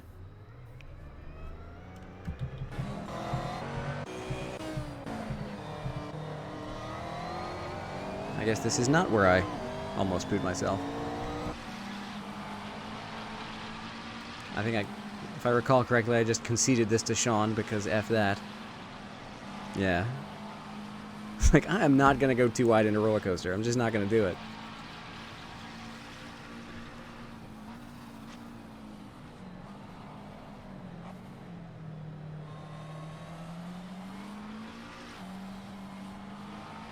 Especially against somebody who is going to drive away from me anyway. I'd rather have him in front of me and then follow him than fight and lose a bunch of time. Yeah. You guys give terrible advice. Great setups, terrible advice. I do. Well, you know, my car lacks teeth. My strategy lacks teeth. So, you know. Makes sense. Alright, man. Thanks for joining. It was fun. Hope you enjoyed that. I could be a YouTube whore and say, make sure to hit the like button on the way up. But, you know. That would mean I'm taking this seriously. Oh, God! Oh, that was Bradford having a moment there. What happened to him?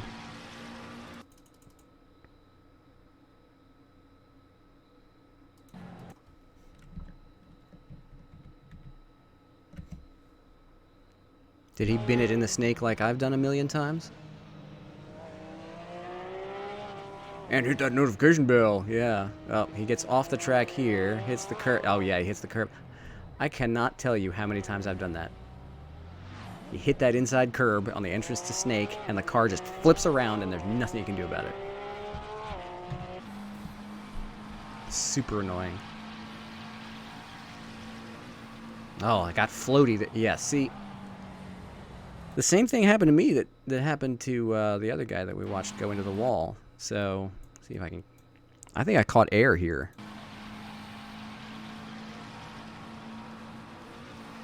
And the car just gets floaty. And it's, oh, Nelly. And I almost got it slowed down enough to make South Bend. But not quite. And then I've got to rejoin without killing people, and that's when Daniel got back around me. I was really lucky not to lose the next place as well. But Ramiro was kind enough not to kill me. I ended up driving away from him. Somehow. Oh, God, look at that stuff going on behind me. He's flashing his lights like, roar. Alright, whatever.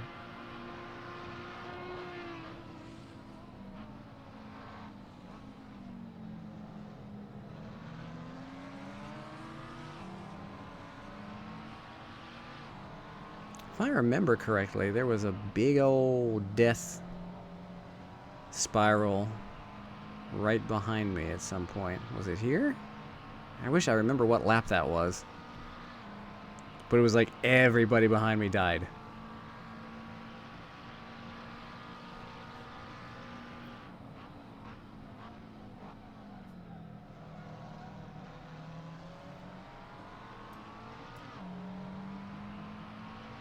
I'm guessing it's coming up. I don't want to... I don't want to sound arrogant here, but I think...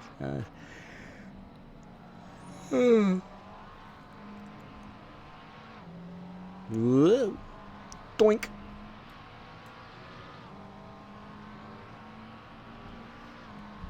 Well, let's go ahead and watch this battle. Who's in there? Wayland, Kirilov. Let's watch this from Kirilov's car.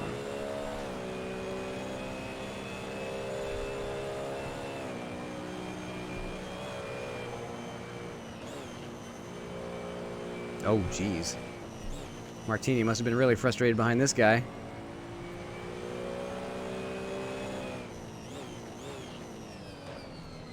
Alright, we'll drive in Martini's car.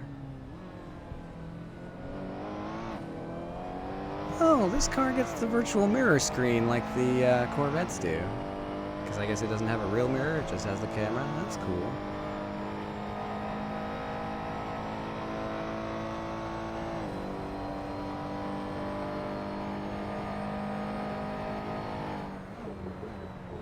Wow, that's a good battle going on up here. Does NASCAR race VIR? No, they do not.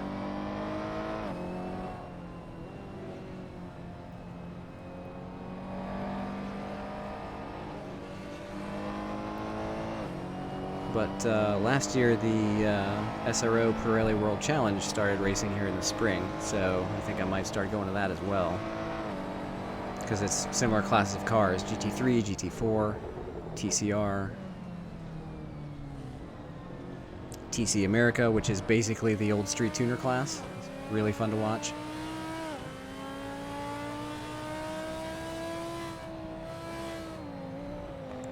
I don't think that one has a car indicator. In real life, they do.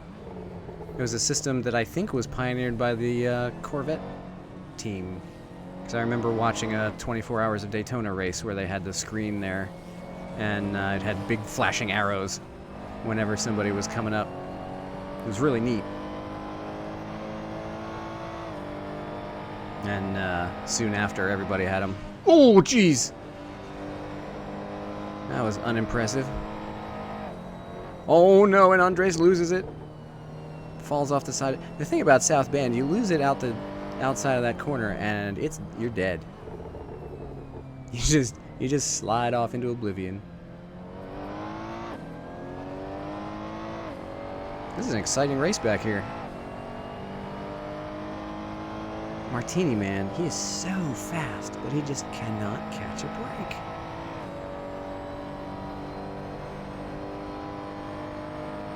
Oh, hang on. Something just happened around me. What happened to this guy? Wait, I want to be on Ramirez or Dominguez here. Doot.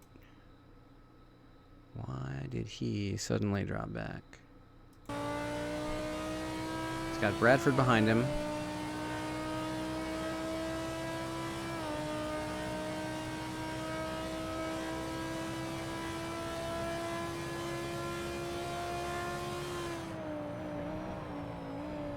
Oh, car started over rotating. I've had that happen to me a bunch of times in practice. You brake too late or you turn too sharply going into roller coaster and the car just over rotates. And oh, hey, what's up, man? I didn't mean to focus on your mistake while you're watching the stream, but yeah, I've had that happen to me a million times. And now your tires are roasted, right? So you go off the side again. What's up, guys? Yeah, ugh. That had to be a heartbreaker. He's doing pretty well there. I just caught SRS TV, great. Oh, and this is where Guilherme started harassing me.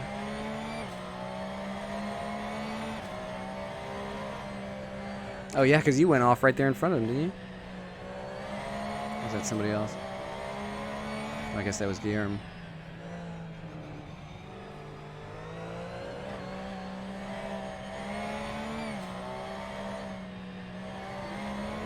This chase with Daniel just went on forever. I think he found more pace later in the race. And then I started making mistakes. And with our powers combined, his lead grew. I almost had him at the end, man. It really is. Oopsie daisy. That's not the line through South Bend.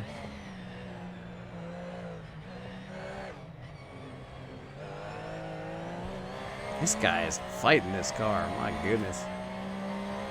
I do not. But I also don't typically ride in car a lot. There we go.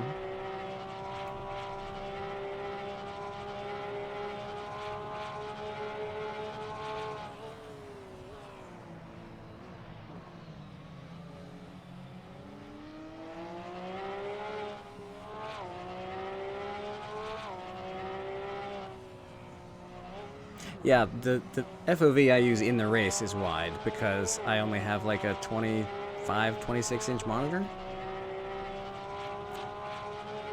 Is it hood cam that you're using or roof cam? Because I noticed that lately. I noticed that in the Indy race that you did with Actual Vision guys. Which, by the way, my goodness. You deserve points just for sticking it out to the end of that thing. Oh my. That was crazy. The weather started bad and got worse.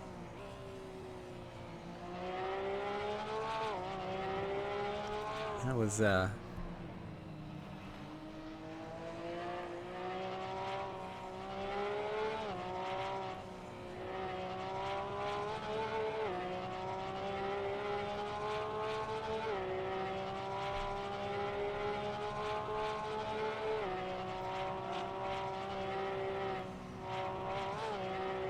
See, I don't have a rig. I have a desk with walls. I can't just splay out into a triple monitor setup. Much as I might want to. Wow, that was a nice drift into oak tree there. That was neat.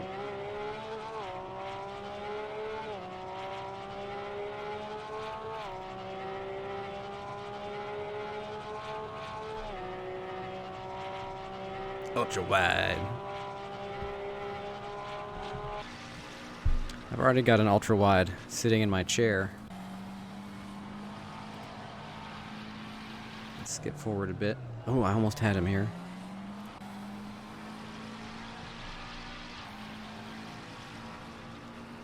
Let's go to TV cam.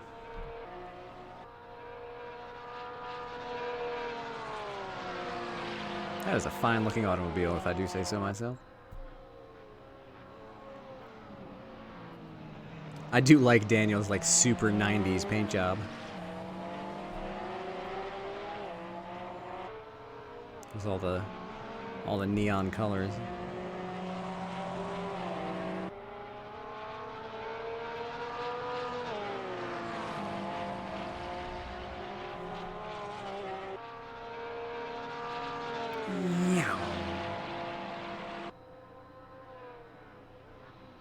For whatever reason, he just had a terrible entry into T1 here, and I was like, yes, I can get him! And then I grabbed the curb.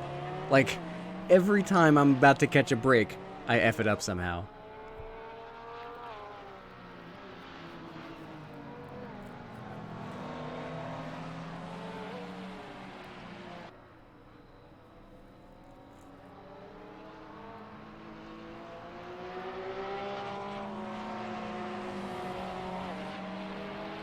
But I'm still the only one using the correct number plates for this track.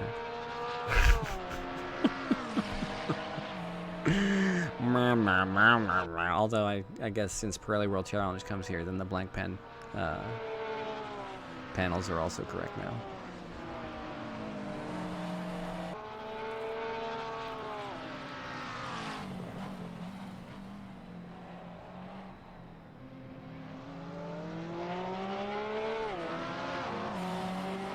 That's a cool camera.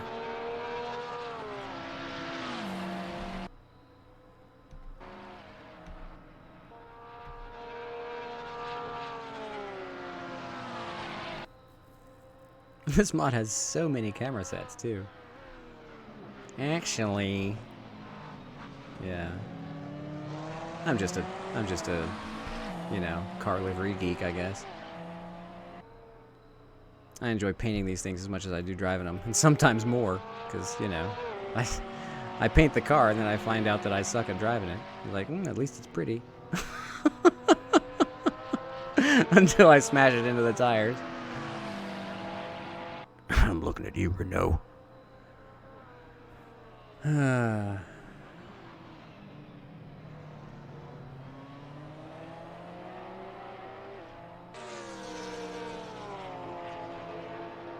there's that dude smashing that Porsche up again. Alright, let's take a look at the end, too, because this was, I gotta admit, kind of frustrating.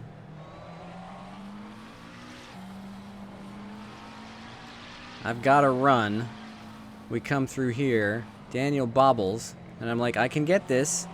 I go to the outside. And he just comes on out. And I'm like, At this point, like, I'm fully committed. I can't turn inside because this car just won't do that. And he just comes on out. I'm like, well. I mean, there was no overlap. Obviously, he had the line. But I just... was there? No. But it was just like, yes, I can get... Like, I was catching him. Yeah. And then it was just like, nope, door shut. Whatever. I mean, that's just robust defense. I'm not saying he, you know, it's obviously not protest worthy. He was just defending, and I drove out in the grass. See it again, huh? One more time. Yeah, I mean, whatever. Last lap, last corner. Obviously, the defense is going to be pretty stout.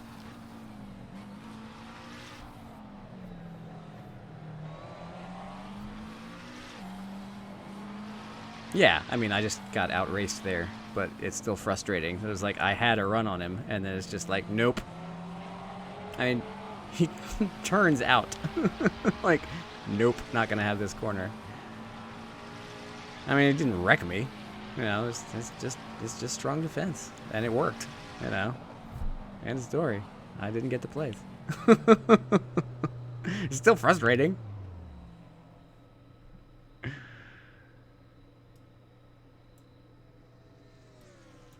Oh, there's his pit box too. That's neat. He's got a pit box to match. That's a really cool livery. I mean, it's essentially a recolor of one of the stock ones, but it's recolored in you know, wacky 90s colors. I just like it. That's all. He even did the you would have punted him. After what happened between us at Watkins Glen in the Audi race, you think there would be 5 minutes between the end of this recording and a protest against me if I had punted his ass?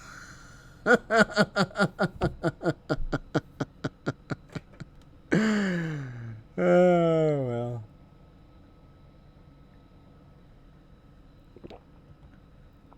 No. It was defense, and it worked, and I went in the grass, and I didn't get the place, and that's just the way it is. I can be disappointed, but yeah, more reason to punt. There you go. Anyway, let's see if the standings are up already. I imagine they will be by now. Punt! You guys are terrible. Terrible influence on me. Oh, there was a second split. How'd these guys do? There were 6 of them. That looks volatile.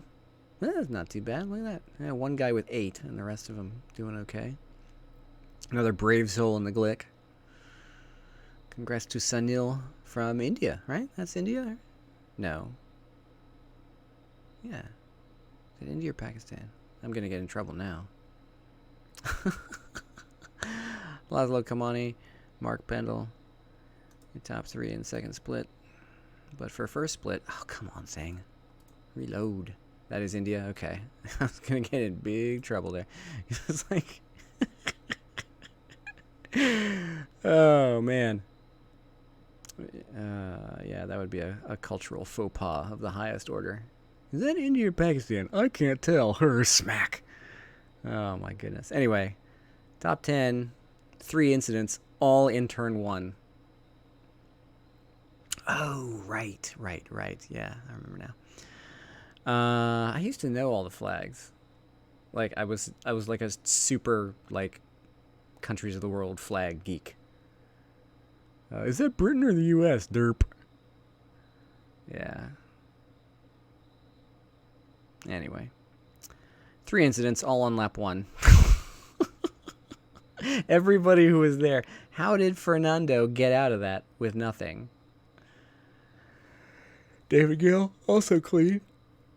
Ethan's got to be frustrated by that. So is James. Well, James got the win last night as well, I think. Kirilov behind me in 11th. Martini climbed from...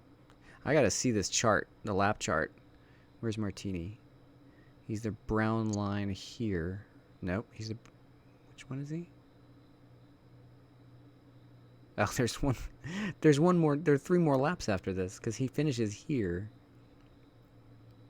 So he starts. Let's see. He started P8 or P3. I can't tell. It's the lighter of the red lines. It's P8. So he started P8. And then got knocked into oblivion. And then from 17th place, comes back to 8th. Oh, yeah. Well, I'm lazy. That was a good race. That was a really good race. Which one am I? I'm the purple. I'm securing my manhood. Started 12th, finished 10th. It is very much not colorblind friendly. But then it's a color keyed thing. So, you know. Let's take a look at the standings. Series standings after that. That should have improved me. Yep. 11th overall after 2 races. Considering I only took 1 shot at Mosport. And, yeah, cool. And is that Road America next week? That'll be good. See, I appreciate what Enrique's doing with this site. You've got an American race series. You've got an IMSA class car. Why in the heck is the Nordschleife on this schedule? Why? Like, why? What logical purpose does the Nordschleife serve on a GT3 America schedule? I don't want to be that guy. I'm not going to be like shotgunning a beer and waving the American flag here. But what is this track doing on this schedule? You can just do 6 IMSA tracks and call it a day. Why are we flying to Germany for week 4? I don't get it. And that's the thing. Americans are like, woo, yeah, let's go to the Nürburgring. It's like, okay. I don't know. I don't get... Well, I do and I don't get the obsession. It is a hard track, and it is like a test of driver and car and skill and speed, and I guess I just fail that test so often that I'm not interested in taking it again. Yeah, being forced to go to the Nordschleife is like those dreams you have where you wake up and you're like, 35 years old, but you still have to pass a high school exam.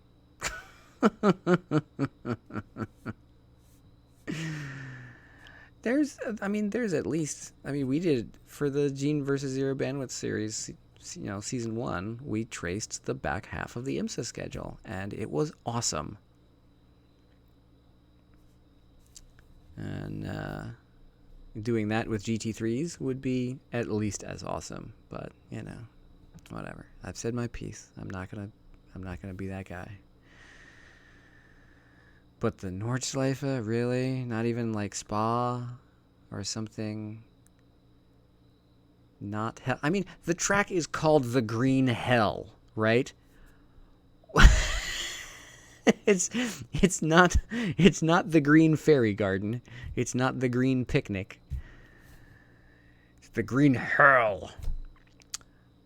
Yeah, so for our BMW series, we did basically this, but instead of the Nürburgring, we had Road Atlanta. And we did it in the actual order that IMSA does. You're tired of Road America? Oh, Road America's fun. It's a good track.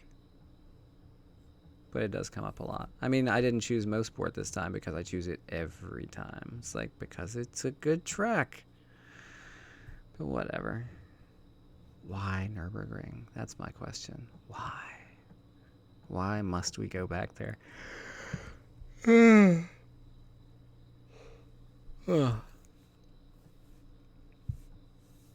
It is overplayed. It's just, I don't know. I don't know. I say this a lot, and people disagree with me, and that's fine. It's fine. Rather do Nordschleife than Laguna Seca? Really? GT3s will be tough around Laguna. But I don't know. There are lots of good mods out there. There are lots of good American tracks. Yes, I would rather take these to Spa. Because Spa is awesome. I mean, Spa is overplayed too. Like, it's a trope now. It's like, oh, you go out on the Kuno server. And I mean, we can do it right now. You know? How many GT3 at Spa servers will there be? A lot. Yeah. Let's just search for Spa. See what comes up. Oh, look. GT3 at Spa. GT3 at Spa. GT2 at Spa. GT3 at Spa. Hey, look at that. 79 servers at Spa. And now how many of them are GT3?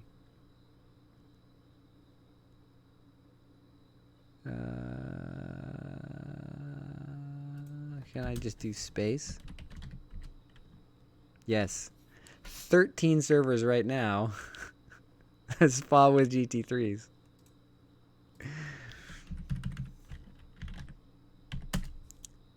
Only 8 with Nordschleife.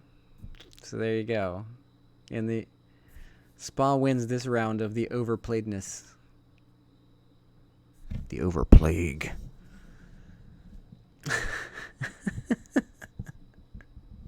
Let's check Monza. The thing about Monza is it's hard. Only 5 for Monza. So Spa wins. Spa wins, if you can call it that. And it's Road Atlanta. I was searching for Road, and it's only Road Atlanta. GT Panama, is this you guys?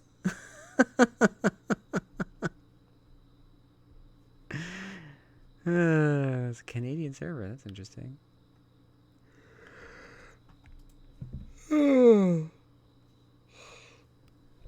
We should take LMP1s to LA Canyons.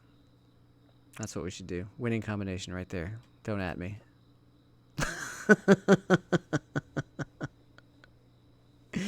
LMP1 hybrids to LA Canyons.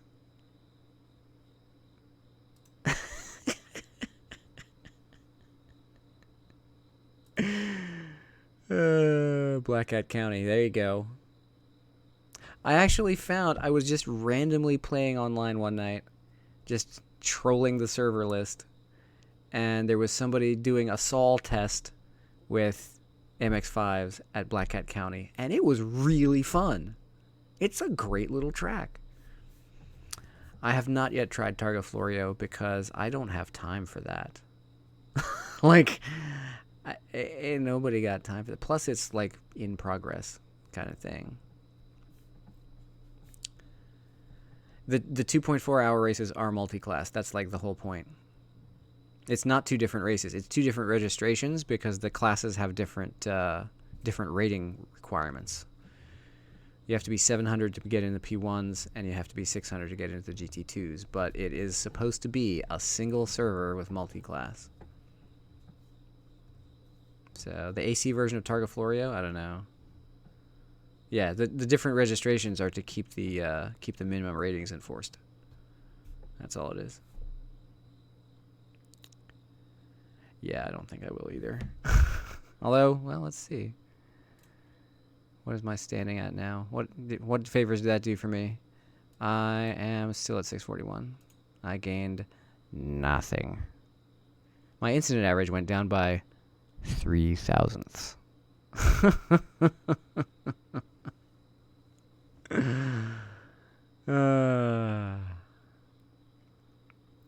Yeah, I'm a little concerned too because if you look at the registration page, you expand, like if you're in the client, you expand this and it shows GT3s.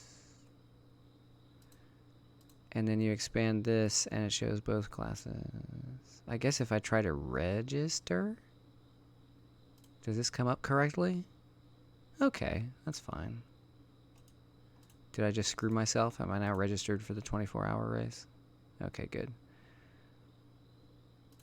So if you just go ahead and click register, it'll work correctly. So I imagine if you were able to get into this, you would see the hybrids. And if you get into the you get into this and you just see the GT2s. And it's only the stock Kunos GT2s. They're not doing the URD stuff. Can you gain 10 points in 12 hours? You have a lower incident rating than me. I am not surprised. I am not surprised in the least. If I went back and found all the recordings of replays of my early races on this site, you would be appalled by the number of incidents I had. I was averaging like 8 or 9 a race.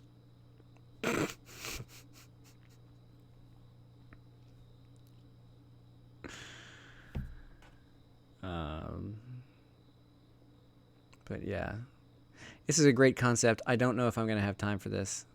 Oh, there are 4 people registered for the GTs. Who is it? Names I have not seen. Oh, Jim Russell. That seems familiar. Jose Lopez seems familiar. The other 2. Oh, Danesi. I've seen him around as well. Yeah, let's do a team. I wish we had driver swaps. I just don't know if I can just sit here for 2.5 hours driving. Like, I mean, I've just sat here for 2 hours yakking about race cars, but I don't think he should. I think having this be exclusive like this is probably going to do it a favor for at least like, this is a trial. So we don't want a bunch of people flinging cars around. GT3 at 500 would make sense. Because I mean, you look at the strength of field for the race we just ran. Most of the people in that race were 500 and up. So, what's up, Dave? Can you be team captain? Sure. Yeah, pro am and am classes. But yeah, so there you go. Where's the next one? Road America, right? Does it even show up? Oh, that's what just happened to this thing. That's weird. Didn't even show up. Oh, wait, Road Atlanta next week. Okay. Well, there you go. There you go, man. You don't have to be tired of Road America anymore because we're not doing it. It's Road Atlanta instead. So if you really want to overdose on this crap, you can... Oh, man. Yeah, you can do 2.5 hours of Road Atlanta and then go do the GT Road Atlanta. Team Ramrod! Oh, yeah. What can you do about disconnections? I don't know. Oh, how dare you. Road Atlanta is nothing like VIR. I find Road Atlanta crazy hard.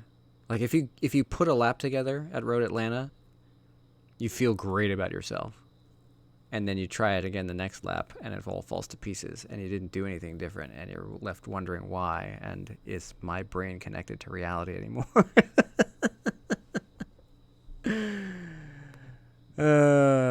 Well, Dave, don't have your direct drive wheel set to 200% force feedback and, stick your arm through it or something. You just gotta cut that out, man.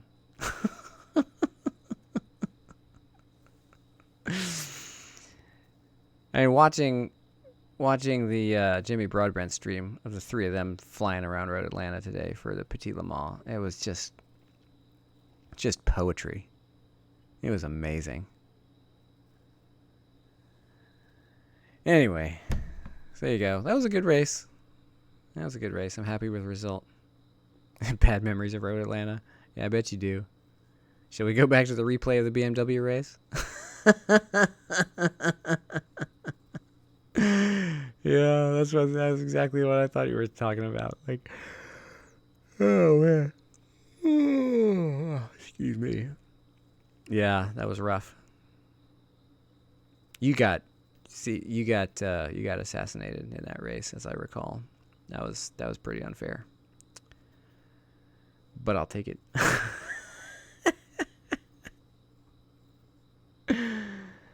Anyway, yeah. I don't even remember who that was. Did you protest that guy?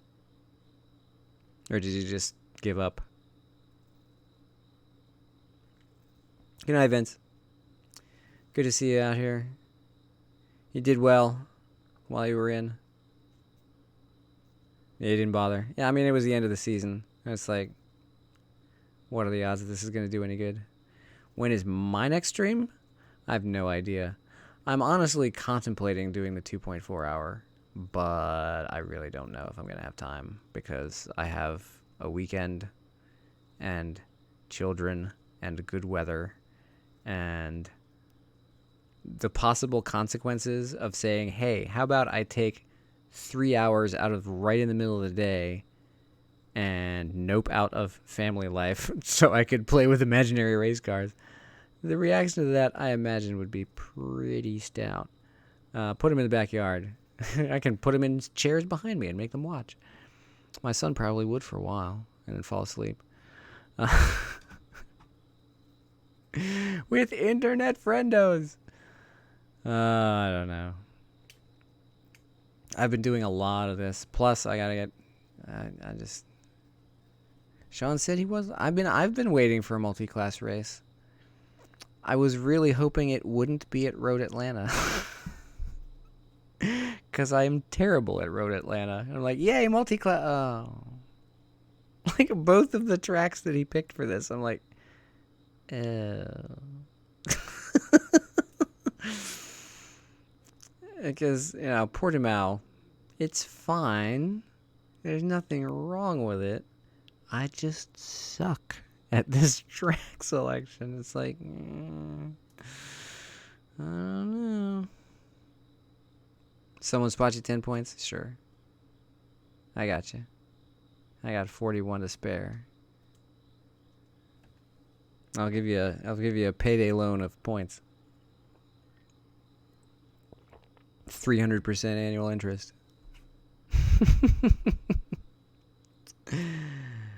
What a scam that crap is. Anyway, yeah, Road Atlanta passing is, although the overtakes that Jimmy was pulling off in the last stint of that Petit Le Mans race tonight, it just blew my mind. What he was able to pull off in terms of passes on track. I'm just like, I wouldn't have tried that. I wouldn't even thought about trying that stuff. It's just like, yoink.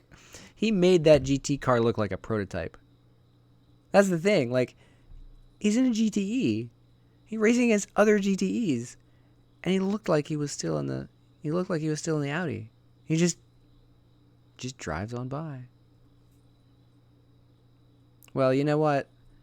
I'm not about to talk to anybody about raging out. I got no ground to stand on.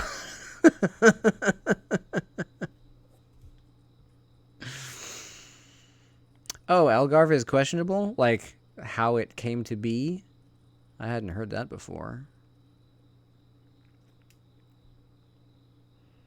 I know Enrique is pretty careful about where he sources tracks from, but then again, we're using the newest version of the Seat Leon, which is no longer on race department because of a undisclosed falling out between the mod creator at race department and the crowd at race department. I think I watched that blow up on the thread for that car. It was ugly. The worst sides of the internet.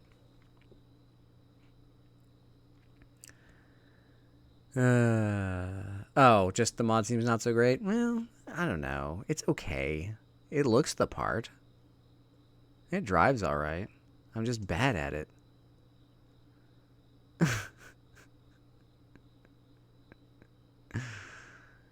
I'm not about to talk bad about Jimmy Broadbent. Every time I've been watching one of Jimmy's streams and he's raged out, I've been sitting right there going, "Yeah, that sucked, man. can't believe that guy. Like, it rises within me just watching it happen to him. Probably says a lot about me. Like I said, I have no chill. None. I gotta find some. Anyway. Enough about my personality flaws. It is. It's an emotional, exciting, passionate thing. And when everything goes wrong and you're in the heat of the moment, you know, there's nothing worse in that moment than the injustice. Yeah. And yeah, the races that I've had lately were like every single race I've entered, I've been wrecked out in T1. All of them for like a week at least. Every race I was wrecked out in T1. Yeah. You put all the time into practice and qualifying and setting up the car and all that stuff, and you get 30 seconds into a 20-minute race, and you're screwed. And now you have 19 minutes to look forward to where all you're going to do is limp around at the back. Yeah. So, yeah, people get fired up about that. And that's the way it is. And now, yeah, whatever. Well, you know me. I haven't even tried getting on iRacing because money and time. I'm already spending too much time over here. Speaking of which, it's been like 2.5 hours. Anyway. But it's been fun having you guys around. It blows my mind sometimes that people sit here watching me play with imaginary race cars, you know?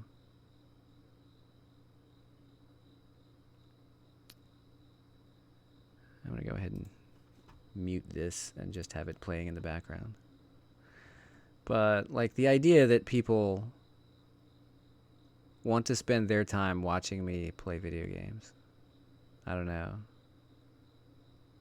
Somebody like Jimmy or Gamer Muscle or Random Call Sign, like, people watch them because they're good at this. I can't claim that. I'm just kind of fair to middling. It's just that, like, I would be doing this anyway, so I might as well broadcast it.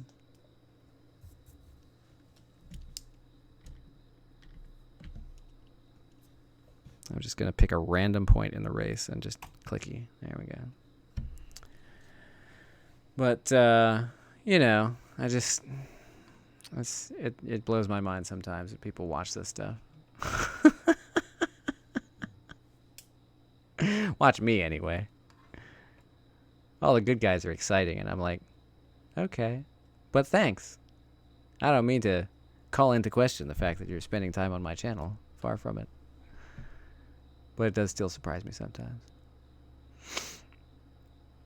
Anyway, cheaper than TV, yeah, I guess. Still got to pay for internet.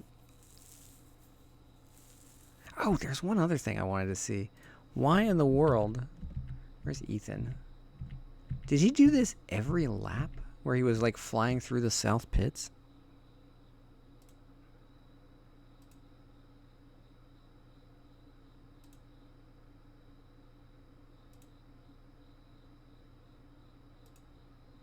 Yeah, it wasn't every lap, I guess.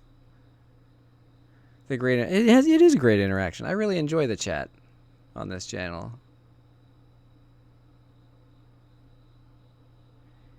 It particularly when the races are crap, like when things are going badly, it's a big help to the psyche to have people to sympathize with how crappy it is, you know? Well, Gene, I do my best.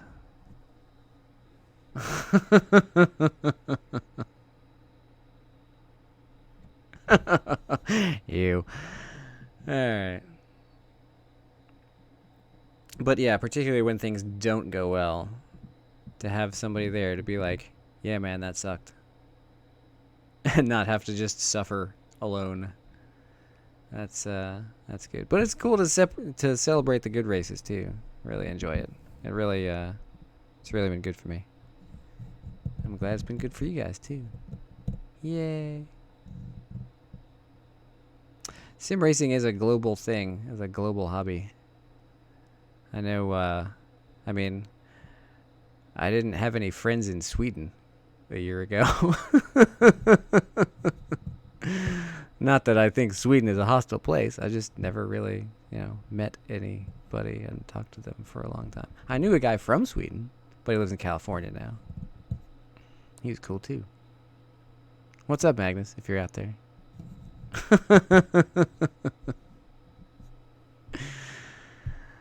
Oh, Gene. Oh, dear.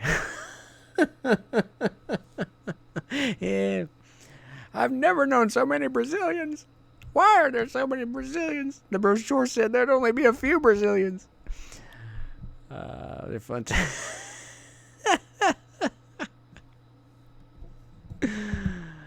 Anybody recognize the bit that I just totally ripped off? Family Guy bit. Ostriches instead of Brazilians. I don't know what episode it was from. It was one of those random throwaway bits. That's the price of trying to quote anything from Family Guy, because all the random cutaway bits that have nothing to do, by definition, they have nothing to do with what's just been going on in the episode. So it's like, which episode was that in? I don't know. Shoot. Whatever. Aren't all Family Guy episodes kind of random? Yeah, kind of. I haven't watched it in years. I love the first few seasons, and then it just kind of got yeah, okay. South Park died off for me even faster. I watched maybe the first season, and I was like, okay, I get it. I'm done.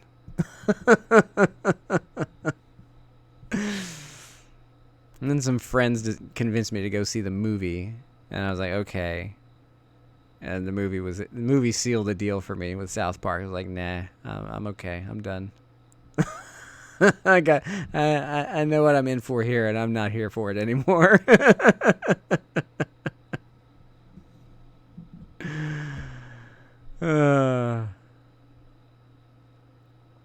But anyway, Family Guy stayed really good for a long time, and then I don't know, just kind of wandered away from it. Seth MacFarlane, though, has been able to bank that success into all kinds of other cool stuff. I really want to start seeing The Orville. That looks like a good series, and it's in season 3 or 4 already. I haven't seen a single episode of it, but it looks good. Good for him, He makes good stuff, quality entertainment. Even if sometimes it's just, gross.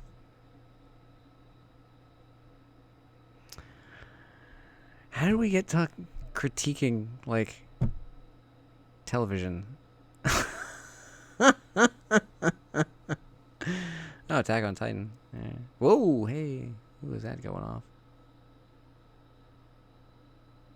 That was that guy in the Merc flying off the side of the track. He's the one that caused the lap 1 craziness with Andres. All right, Fred. Yeah, it's got to be late for you. 5 in the morning? Get out of here.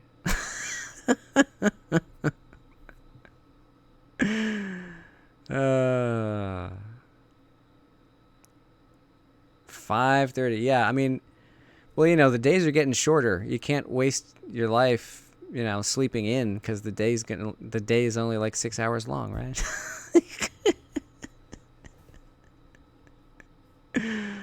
Oh man, I'd love to go to Sweden in the summer and see the sun up for 16 hours or whatever. That would be fun. I think I'd enjoy that. Oh yeah, it's getting to be sleepy time for me. It's 11:30. Woo! Ooh, that was a good. Well, it was a good drift until it wasn't. That sucked. Go up north, it never goes down.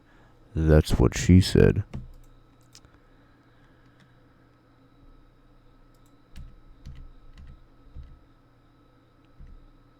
I was hoping to get a camera that showed in front of the car. Whee!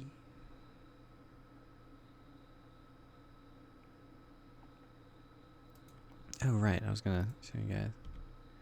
So here is, let's see, there's NASCAR corner over there, and this is left hook. And then, so for the VIR races in this past August, I'm standing like right here. It's awesome. You can see, well, let's see if I can get the photo mode going here. If you ever come here in real life, oh, don't pass through the ground into the shadow realm. Don't do that. Not recommended. But if you stand right here, wait, what is that? The textures map so weird on these people. It's like a, I don't know, it's kind of creepy. But if you stand up here on this hill, you can watch. Is it actually a pretty good representation of what do you see? Whoa, hey now.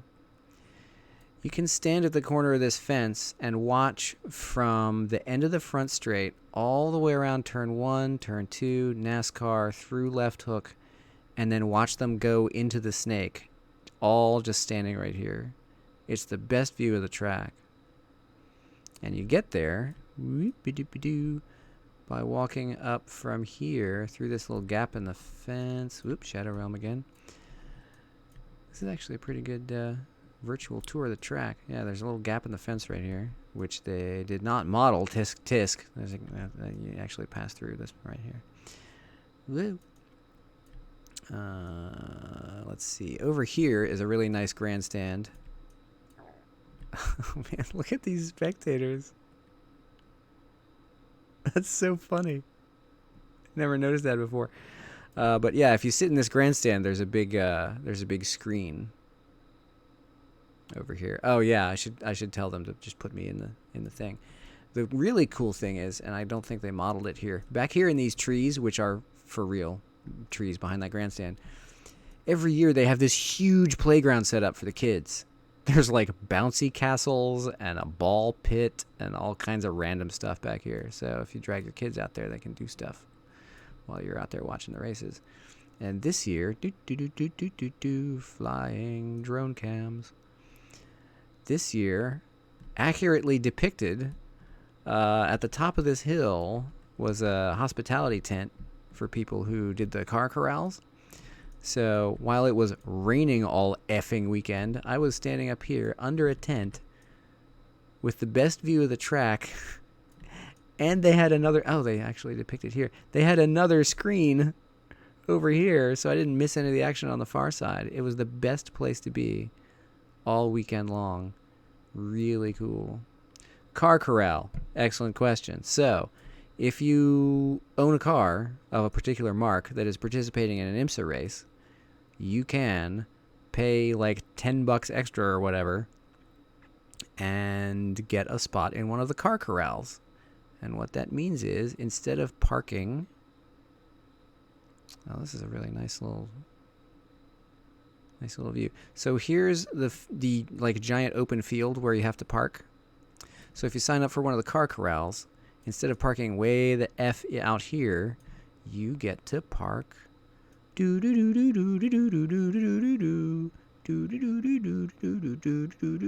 the way in here, all the way down here by the midway. The car corral stuff starts like right at the edge. So you get closer to the track entrance, and you get to watch from one of the hospitality tents that's all around here. Yeah. And all the manufacturers that have car corrals also do like extra stuff in their tents, like driver meet and greets and like special panels where you get to, you know, talk to the drivers, talk to the teams. And at least for this year, Corvette did it, and like there was a Michelin sponsored thing so that the Fords and Porsches and Audis got in on it, and there was a couple of other stuff. So if you register for one of the car corrals, yeah, what's your SRS rating? You can pay like $10 and get 3 parade laps around the track. Actually, no, it's part of the corral.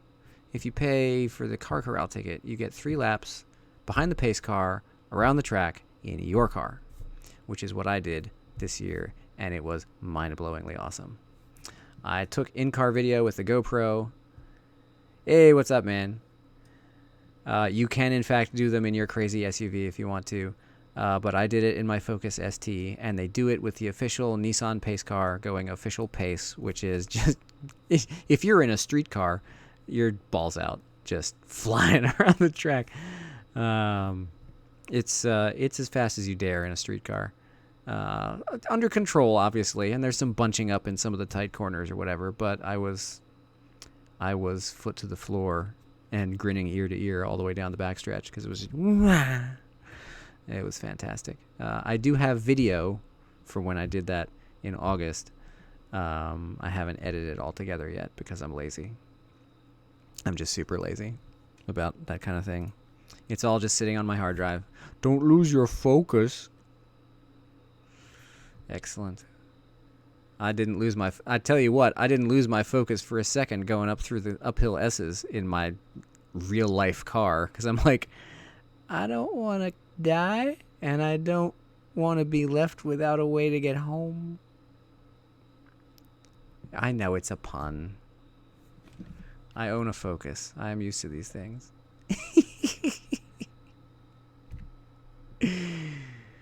Turbo pun. Turbo punt.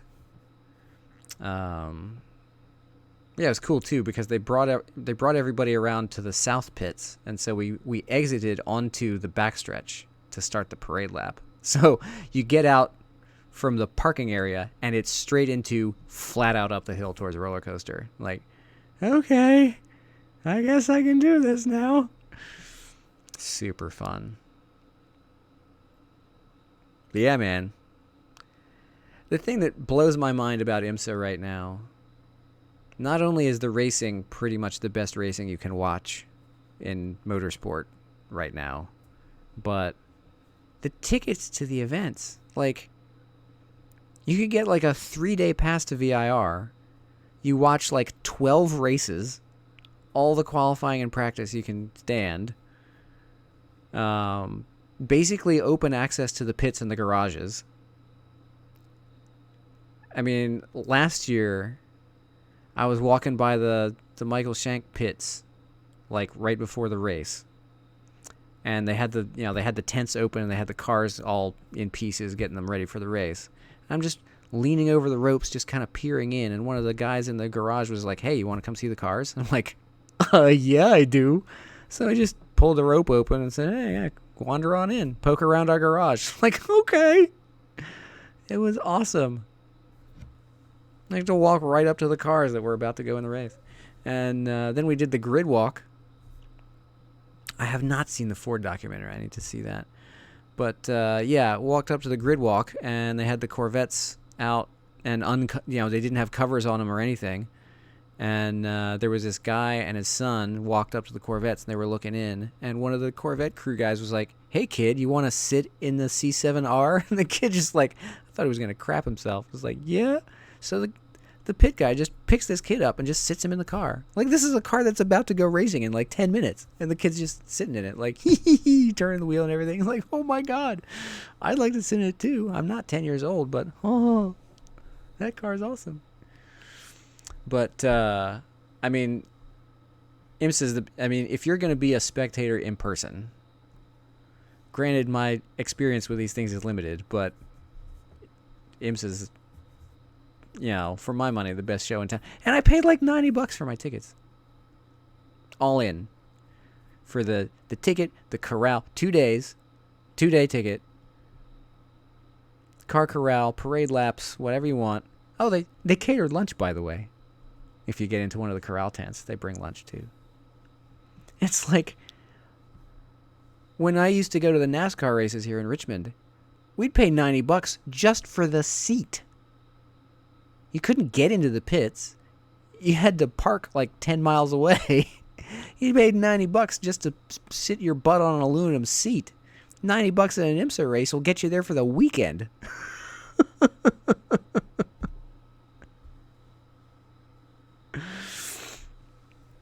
So, I mean, I enjoyed the NASCAR races too. That was really cool.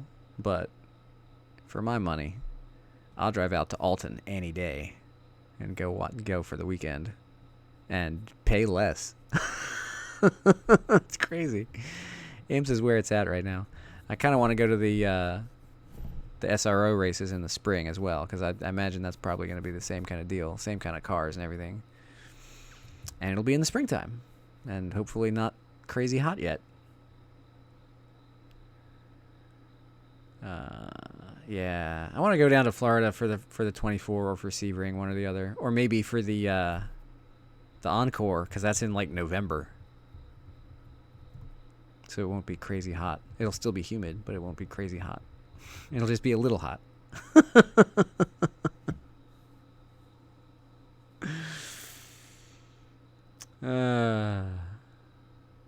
Yeah. Well, I hope so. It's in January. I hope it's cool at the Rolex 24. It's in friggin' January.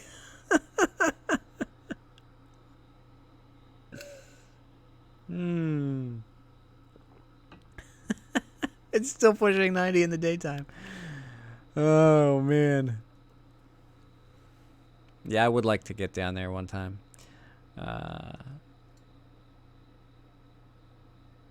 Because it's a good show.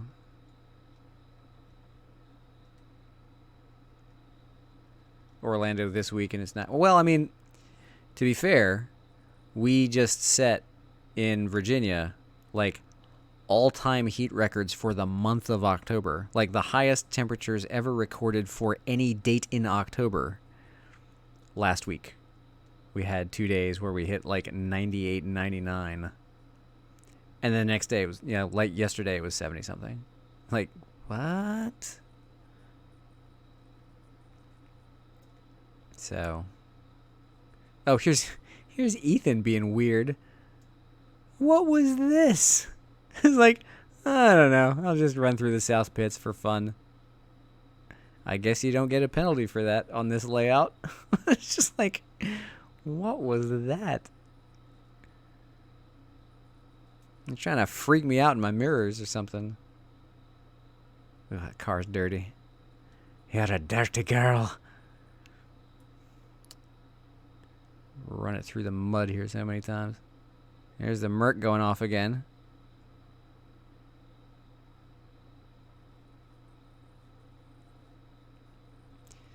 Zoom. Now here's how to let somebody by.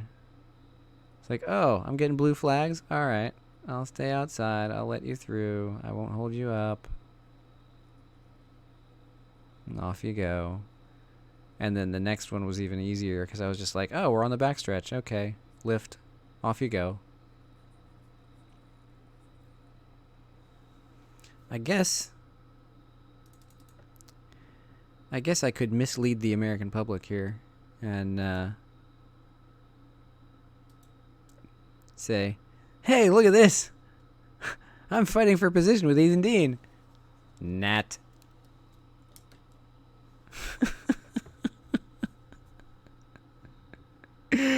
Oh, I could do this. You'd post this picture and be like, this is how my race went. Yeah. Side by side through turn 1 with Ethan Dean.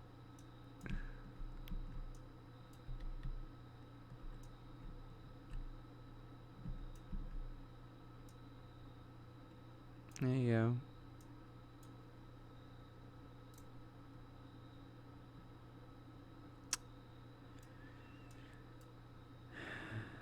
A liar. A liar. But it's funny. Anyway. This was a good time. You, sir, are a liar. Yes.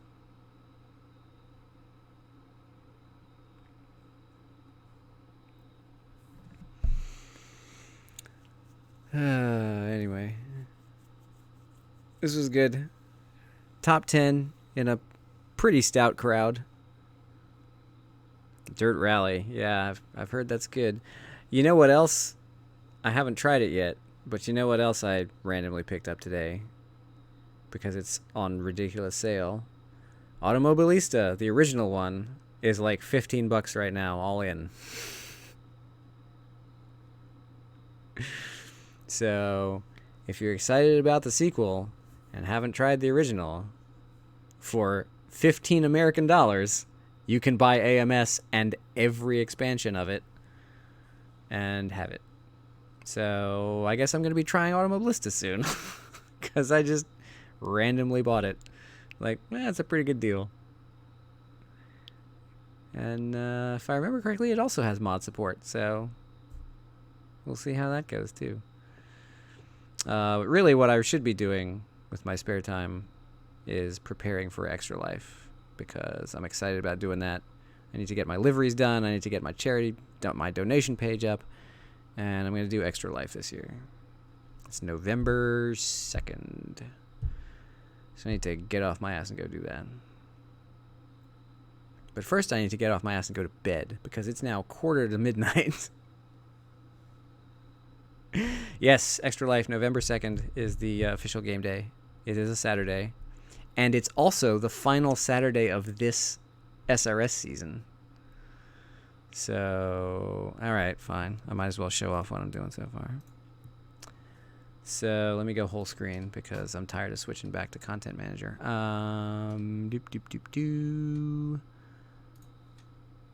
I've already been preparing. Where are they? This little cutie, so that I don't screw up the McLaren skin on SRS. So I've got this guy for the GT3 America race at Laguna Seca that day. This came out pretty well.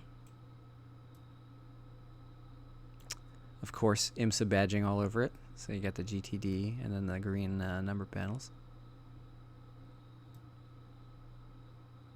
My livery workflow is long and tedious. But yeah, this one came out pretty well. And then the other, I'm basically going to run like every race there is on SRS. I use Content Manager and GIMP. Yeah, that's pretty much it. Just Content Manager and GIMP. I'll open the car in Content Manager, and then if I need to match the wireframe to wireframe, I'll turn it on there. I've started using Content Manager to generate the templates rather than using the stock ones, because the templates are cool. And you can kind of mix and match, and you can actually generate a template where it has just one piece of the car. So you're like, what is this random thing? Yeah, what is this random piece of the car that I don't recognize? You can highlight it.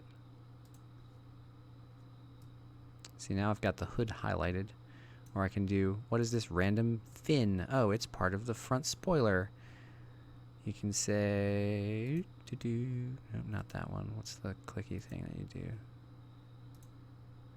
So that's the whole map, but then if you click on the part, you get the mapping with just the part you've selected highlighted. So you're like, oh, this is the part of that whole wireframe that is the part I've clicked on. So you can build yourself a template with lots of little bitty pieces, and it's much easier to figure out, like, what do I paint to get this thing the right color? So I've got this one in progress, and of course it's got the Michelin Pilot Challenge classing on it. So I've got the GS badge and everything. This is not even done yet. This is only kind of half done, but I just got the extra stripes on it today. The other ones I have to do, of course, are the Spec Ford, which I haven't even downloaded yet. The Fulvia, which I've never driven before. So I'm going to do those as well. Haven't done a special Seat yet. I might just either run this livery or screw it up on SRS, because I'll be rejoining a Seat race soon enough. I'm such an IMSA geek. I just realized, like, all of my liveries are, like, badged for those series.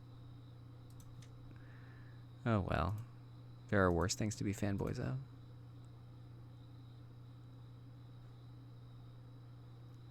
But yeah, so you've got the Pilot Challenge TCR badging. Hey, alright, Dave. See you later, man. Then you've got GTD badging on this guy. You've got GTD badging on this guy. And then you've got the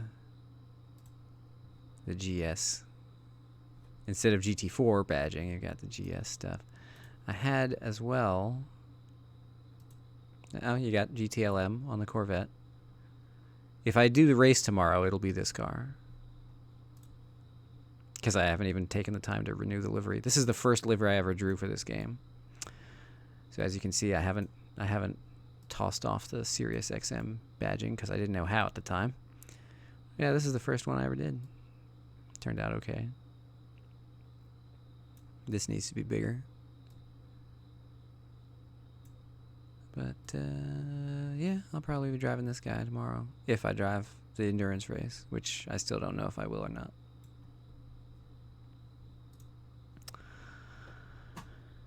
But yeah. Fortunately, it's an off week for the SRO guys. So, well, fortunately or unfortunately, I'm not quite sure. Would like to be running with them. I'll be racing with these guys next week at Alton Park. And this little cutie. I like the way this turned out. Don't much like the way my speeds have turned out against the guys who are on in that league, but you know, that's what happens when you compete with people who are better than you. I have that experience a lot. You know, it's funny, even the cars that have never run an IMSA, if it fits in an IMSA class, I'll slap their livery on it, or slap their numbers on it. Anyway, I finally changed the spoiler to be a spoiler. That's good. Am I practicing what for tomorrow? No, I haven't done a lick of practice for tomorrow. I'm doing it live.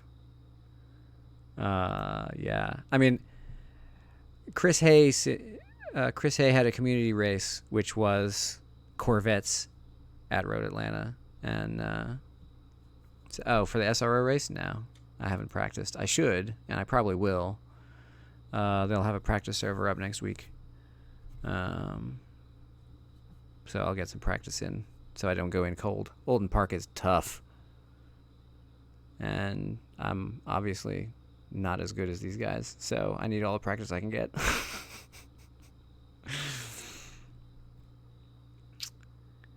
But yeah, so anyway, that's that. And now it's 10 to midnight. And you know what's funny? I'm probably not going to go straight to bed because I'm an idiot, but whatever. We're going on 3 hours. I can't believe it. All right. Yeah, I think it's about time. I'm going to cut myself off. I'm going to clean break. Anyway, so yeah, thanks for doing all this. This has been fun. I like just sitting and shooting the breeze. Maybe I should just have one of these streams where I just like start up an LA Canyon server and just shoot the breeze for 3 hours. But anyway, thanks everybody for watching. This was really fun. I hope it was for you too. Poke at the buttons on the way out and stuff and things, because YouTube and whatever. And I'll see you in the next one. Good night, everybody.